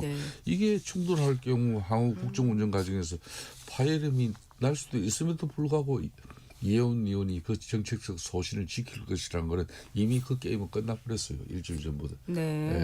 자 그렇다면은 향후 관전 포인트를 이렇게 쭉 보면은 과거 탄핵 반대 집회라든지 그 참석도 계엄 옹호하고 논란에 대한 그런 내정자의 입장 정리 이 부분은 일정 부분 한다 치더라도 재난지원금이라든지 또 기본소득 그러니까 민생의 회복 지원과 같은 건 이런 학대 재정 정책이 결국은 지금 물가 인상을 갖다 자극하고 그런 부동산뿐만 아니라 모든 게 지금 현재 워낙 같이 지금 고환율 문제까지 이렇게 연결될 건데 그런 정치적 소신을 갖다 이혜원 의원이 펼 수 있느냐 못 펼친다 말이에요. 그렇다면은 이런 인사에 대한 논란은 이제 이재명 정부 입장에서도 큰 실익도 없으면서 국민의힘 입장에서는 이 배신자 프레임으로서 이걸 그냥 또 두지는 않으려고 하는 이 정치적 갈등이 더 이 문제 때문에 더 이제 표면화될 거예요. 지금 이제 외교 일정이 계속 있어서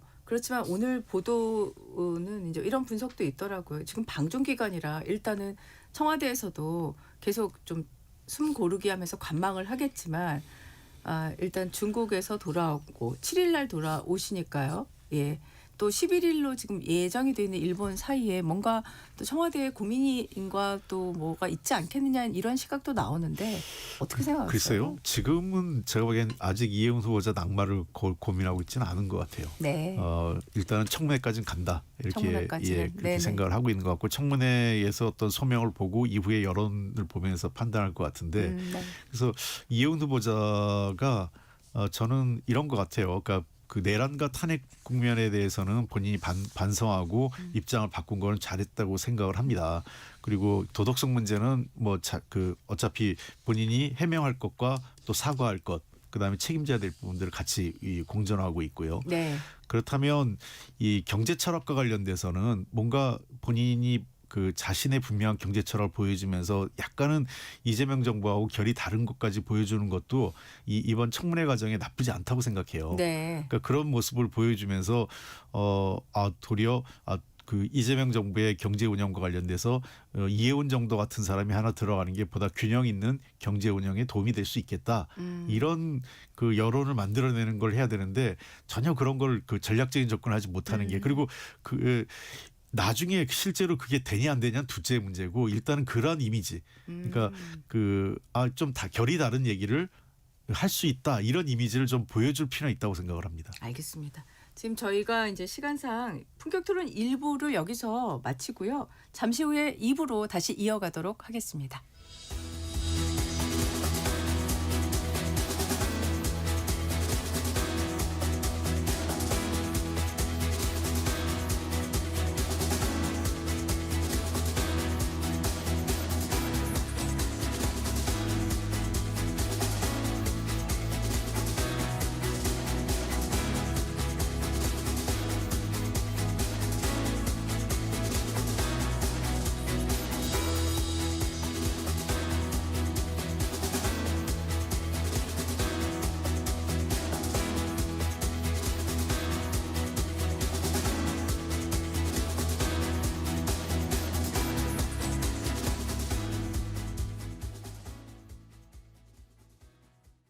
잠시 후 8시 반부터 일부 지역국에서는 해당 지역 방송을 보내드립니다.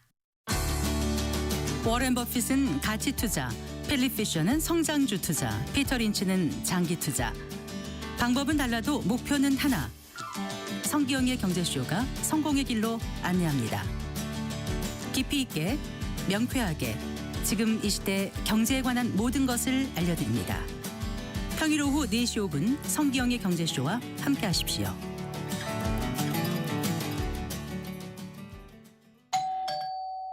편지 왔습니다. 퇴근길 지친 당신에게 힘이 되는 뉴스를 전해드립니다. 매일 저녁 5시 5분 당신과 함께 읽는 세상 이야기 KBS 1라디오 뉴스레터 K. 지금 시각은 8시 30분입니다. KBS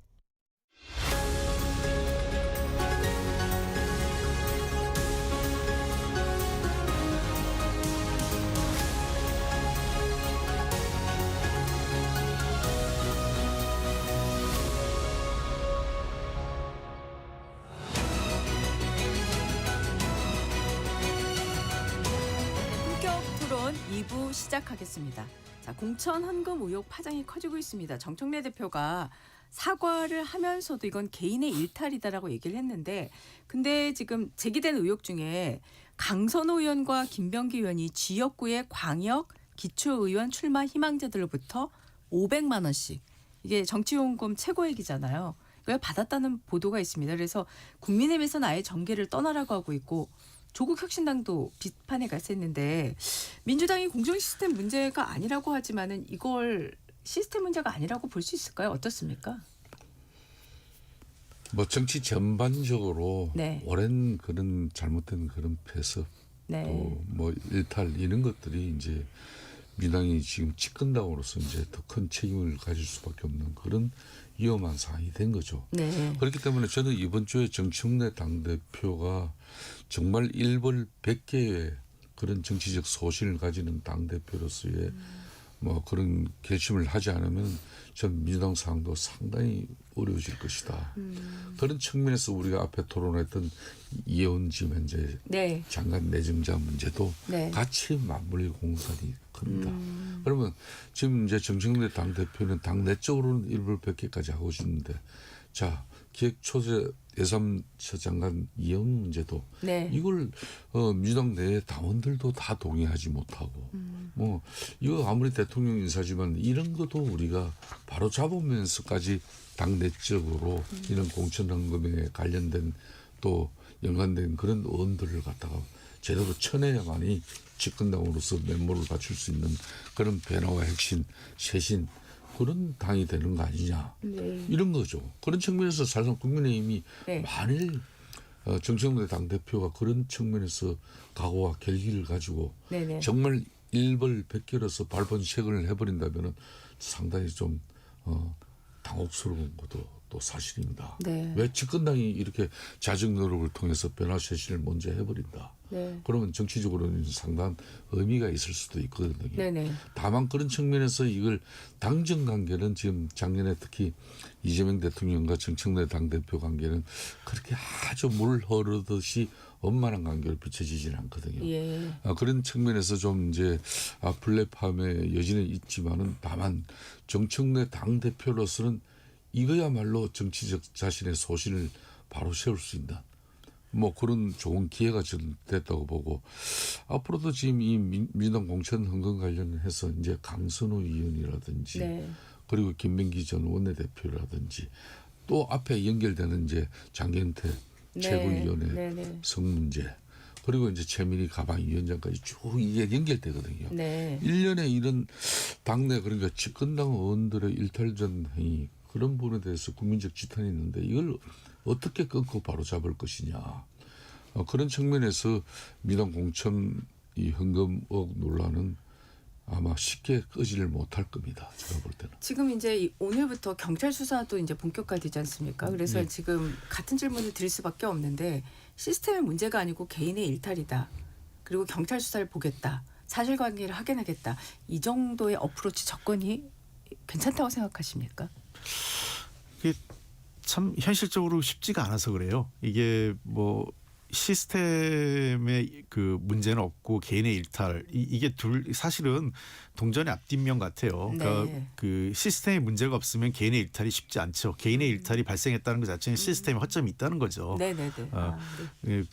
다만 이제 그것이 그 시스템 자체가 그 부정부패를 또는 매간 매직을 고의로 그다음에 조장하거나 유도하냐 그걸 그렇지는 않아요. 민주당 자체가 그럴 이유도 없었고 네. 민주당 입장에서는 어쨌든 이런 일들이 그 당 내에서도 상당히 충격적인 거는 저는 상당수의 대부분의 그 지역위원회나 의원들이 이런 일을 하지 않는다고 보고 있는데 네. 일부에서 이제 이런 일이 발생한 것 자체 약간 충격이고 그러면 네.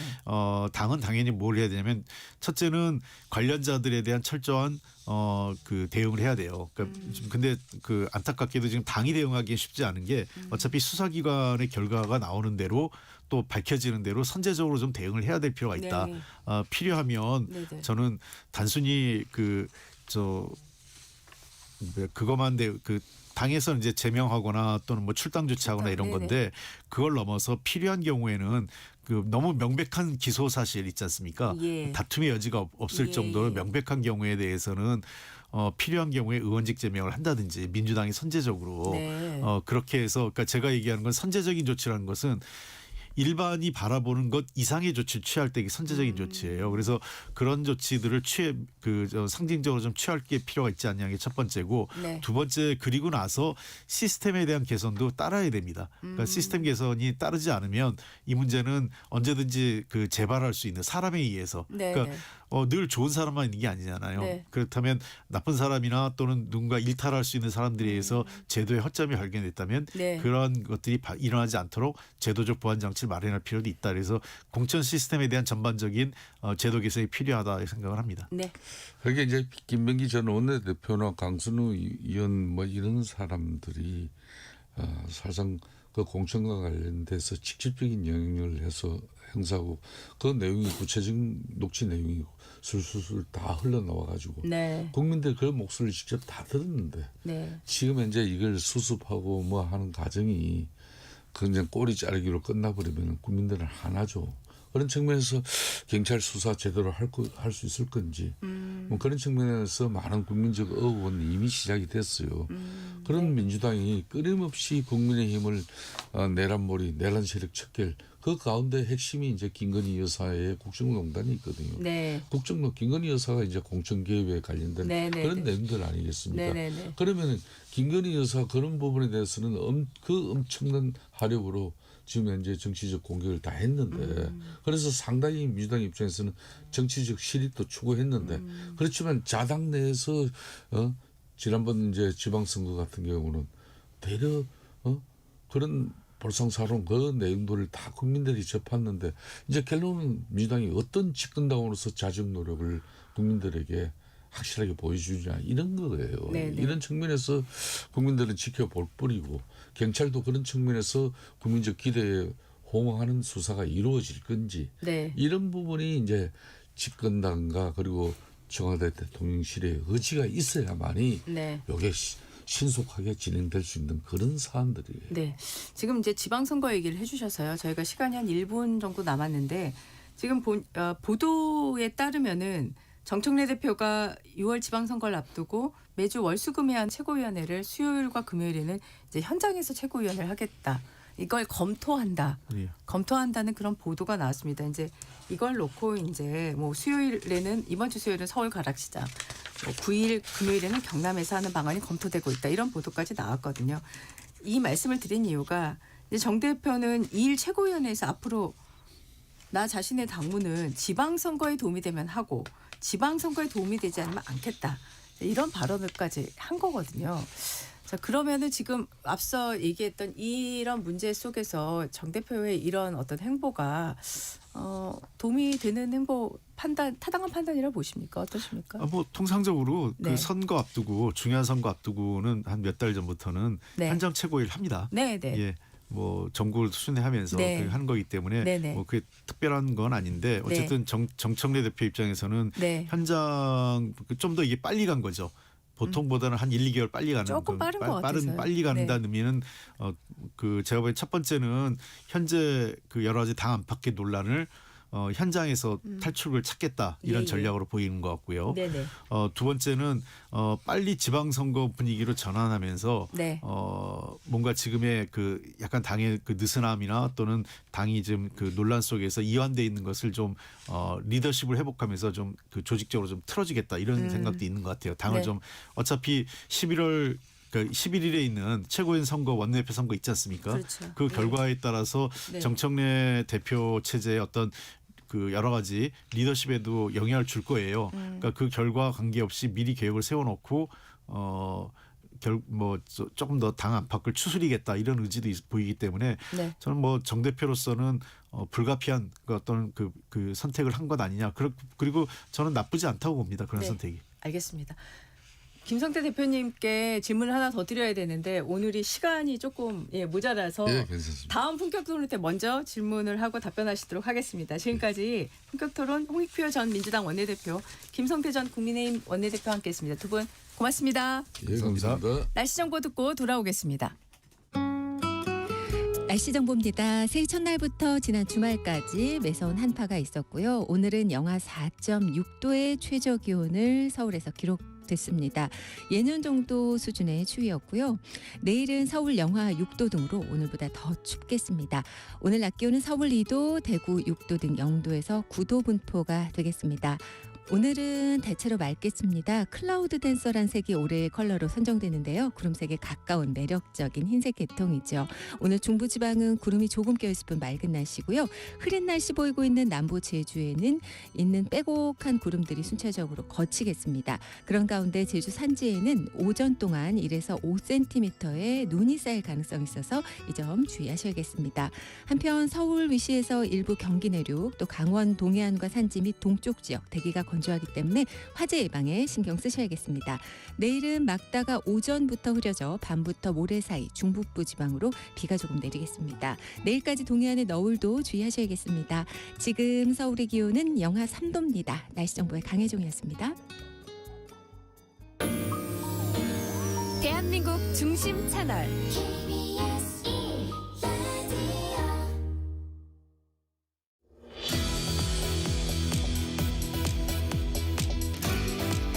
베네수엘라 마두로 정권 퇴진을 압박해왔던 미국이 3일 현지 시간 토요일 새벽에 베네수엘라를 전격적으로 공습했습니다. 마두로 대통령 부부가 체포돼 미국으로 압송됐고 트럼프 대통령은 정권 이양 때까지 미국이 베네수엘라를 운영하겠다고 밝혔습니다. 이런 가운데 3박 4일간 중국 국빈 방문 일정에 돌입한 이재명 대통령이 오늘 오후 시진핑 주석과 한중 정상회담을 갖습니다.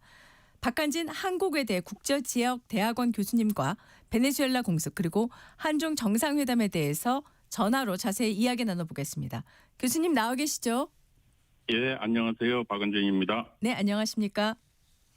예. 미국이 마두로 정권을 압박해 가던 흐름이긴 했는데 군사 작전까지 감행을 했습니다. 어떻게 보셨습니까?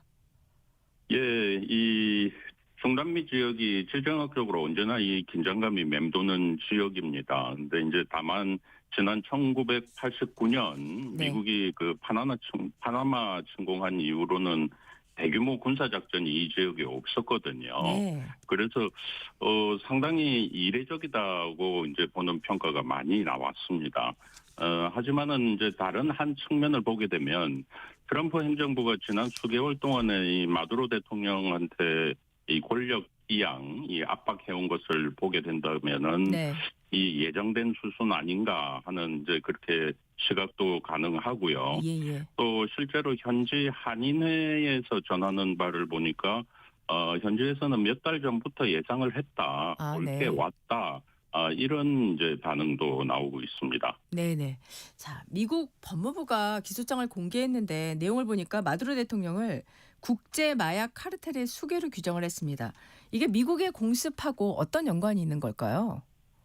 예, 이 지도를 한번 보시게 되면은요, 네. 이 중남미 북단에 있는 곳이 바로 베네수엘라입니다. 네. 이 앞으로 해서 쿠바하고 미국 플로리다주 마주 보고 있고요. 네. 이 지역이 대서양으로 나가는 이제 관문이기도 하고 네. 또 놀랍게도 이 석유 매장량이 세계 1위다.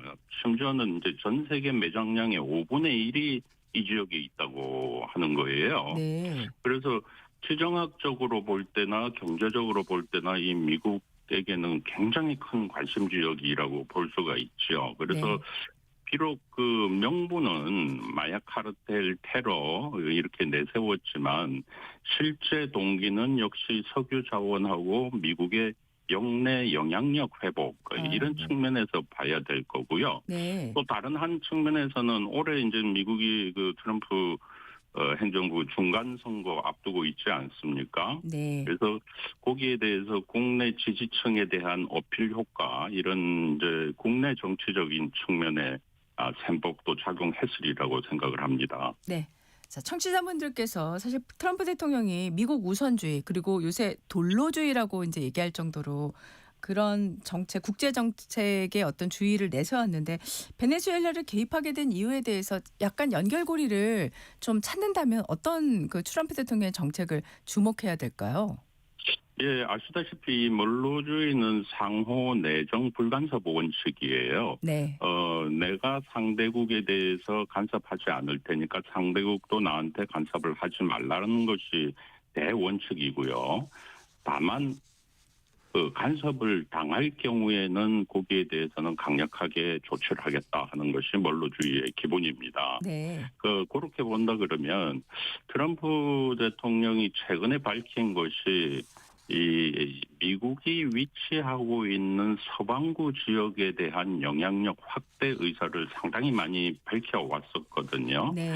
그렇게 해서 본다 그러면은 상당 부분 이건 이제 몰로주의의 과거와 똑같은 형식은 아니고 네. 신몰로주의적 군사 개입의 하나의 선례를 만든 게 아닌가 하는 생각이 들고요. 네네. 이번 사건을 계기로 해서 아마 중남미 많은 국가들이 굉장히 이제 불안한 그 느낌을 많이 가질 테고 또 이 지역은 특히 미국과 중국 사이에서 첨예하게 국익 셈법을 따지는 국가들이 상당히 많습니다. 네네. 그래서 이제 이들 국가들 사이에 대미 정책, 대중국 정책이 상당 부분 재조정이 불가피하지 않나 하는 생각이 듭니다. 네네.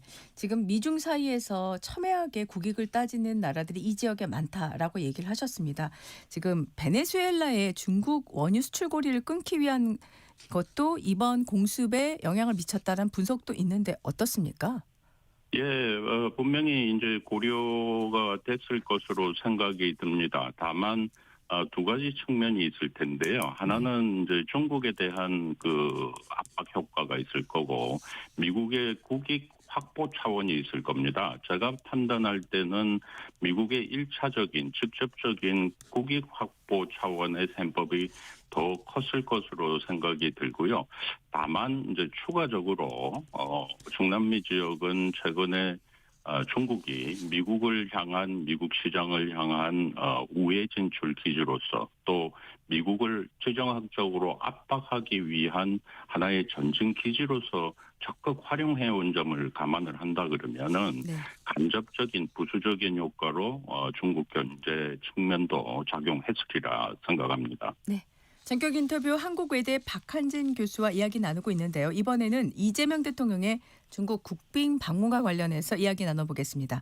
자, 교수님, 이번 국빈 방문에서 가장 예의주시해서 봐야 될 대목은 어떤 걸까요?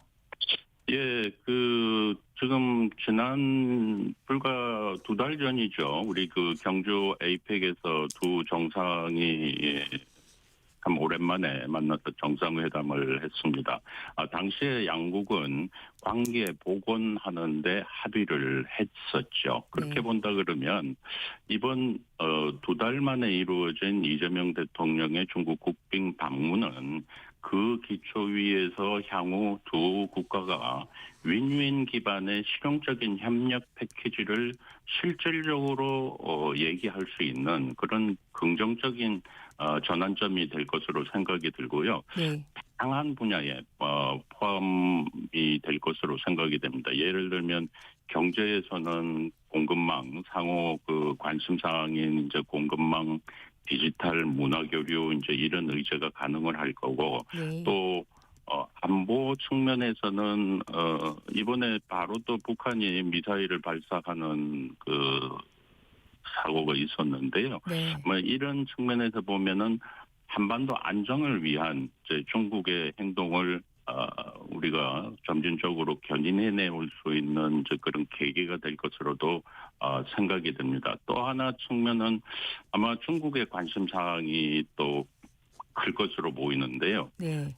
한국이 미국과 중국 사이에서 너무 미국 쪽으로 가지 않도록 이 견제를 하기 위한 아마 그런 전략적 포석을 중국 측은 생각을 했으리라고 생각이 됩니다. 네. 다만 우리 정부가 이번 그 국빈 방문 또 향후 중국 정책을 국익 위주의 실용적인 외교로 잡은 이상 앞으로 한중 관계는 전반적으로 서로 윈윈 차원에서 아마 그 실용적인 협력을 할 수 있는 기반이 될 것으로 생각합니다. 네. 지금 세 가지로 짚어주셨는데 그 중에서 국내에서 가장 관심을 갖고 있는 분야가 이제 문화교류인데요. 지금 그러니까 중일 관계가 악화되면서 지금 일한령이라고 얘기를 하고 있는데 우리도 사실은 한한령에 대해서 중국 정부는 인정하고 있지는 않지만 한한령이 작동하고 있는 거 아닌가, 한한령이 작동하고 있다는 그런 생각들이 또 일부에서 하고 있는데 이 문화교류 측면이 조금 더 활성화될 계기가 이번에 마련이 될까요? 이 한한령은 사실 이런 측면이 있습니다. 중국이 그 문서적으로 또 명시적으로 이것이 한한령이라고 하지 않았다 하는 것이 중국의 입장이거든요. 네. 그래서 중국은 한한령을 사실 풀 것도 없다 하는 우려와는 조금 다른 이런 생각을 하고 있습니다. 예. 또 이 측면은 문화적인 것이 이제 국민 의식하고 관련이 돼 있다고 중국에서는 생각을 하고 있기 때문에 아마 여러 가지 측면에서 경제적인 분야 의제처럼 당장 가시적인 성과가 직접적으로 나오기보다는 전반적으로 문화교류 분위기가 점진적으로 해빙이 되고 조금씩 풀려나가는 이제 그런 조치들이 나올 것으로 보이고요. 예를 들면 이제 이럴 겁니다. 지금 우리 그 한류 콘텐츠, 공연 이제 이런 내용들이 바로 중국에 가서 어떤 효과를 내기보다는 그것으로 가기 위한 여러 가지 이제 기반적인 합의사항 또 중국의 조치들이 이번부터 조심스럽게 나오지 않을까 기대하고 있습니다. 네. 자, 이번에 그 방중 사절단에 보면 4대 그룹 총수를 포함해서 200여 명이 지금 참가를 하고 있거든요. 자, 경제 분야에서 교류가 아까 디지털 또 공급망 쪽을 얘기해 주셨는데 구체적으로 좀 어떤 것이 양쪽에서 좀 더 활성화될 가능성이 있을까요? 예, 그 교류라는 것은 사실은 두 나라의 생각이 맞아야지 그 당장 진행을 할 수 있고 또 지속 가능한 측면이 있습니다. 그렇게 본다 그러면 가장 그 공통적인 관심 사항은 역시 이제 공급망이 될 텐데요. 네. 만 이 공급망 문제는 우리가 용어는 똑같이 사용을 하지만 한국이 얘기하는 공급망과 중국의 공급망은 서로 다른 측면이 있습니다. 네. 우리 국내에서 중국 문제를 볼 때 공급망이라는 것은 핵심 원자재 포함해서 그 광물 자원, 히토류 포함해서 이런 것의 안정적인 도입을 우리가 공급망이라고 본다 그러면은 중국 같은 경우에는 이제 반도체, 중국이 가장 필요로 한 이제 이런 부분에 대한 한국으로부터의 안정적인 공급 또 현지가 있는 우리 삼성 하이닉스 등의 생산 시설로부터 또 긍정적인 협력 이제 이런 것을 중국은 관심이 많거든요. 그래서 아마 이번에 가장 큰 그 기대 효과는 이런 공급망 분야에서 서로 아쉬운 부분을 가능한 범위 내에서 서로 윈윈 협력하는 그런 기반 조치가 나올 것으로 이제 생각이 들고요. 네네. 기타 이제 투자와 디지털 경제 이런 분야입니다. 요것은 당장 그 무역 규모를 얼마로 확대하자 하는 그 과거와 같은 이제 그런 그 수치적인 그 제시가 아니고 네네. 앞으로 지속적으로 양국 경제 교류를 탄탄하게 확대해서 우리 기업들이 가시적으로 느낄 수 있는 그런 성과를 내자는 측면의 이 기반 작업이거든요. 네. 그래서 대단히 아주 그 중요한 것이고 저는 뭐 제가 그 코트라에 오래 근무를 했었습니다만은 네. 앞으로 아마 우리 무역 투자 쪽에서 그 코트라가 아마 해야 될 일도 상당히 늘어날 것으로 우리 기업 지원 차원에서 네네. 많이 늘어날 것으로 기대합니다. 네. 자, 이재명 대통령이 중국 방문 전에 CCTV와 인터뷰에서 하나의 중국을 존중한다는 입장을 다시 확인했습니다. 그러면서 미국과의 안보 협력은 피할 수 없지만 중국과 충돌은 대한민국 국익에 전혀 도움이 되지 않는다라고 얘기를 했는데 지금 예. 중일 갈등이 계속되고 있는 데다가 최근에 이제 미국이 타이완에 또 무기를 많이 판매를 한 것도 이게 지금 문제가 되고 있지 않습니까? 이 예. 문제가 이번 한중 정상회담에서는 어느 정도 수위로 다뤄질까요?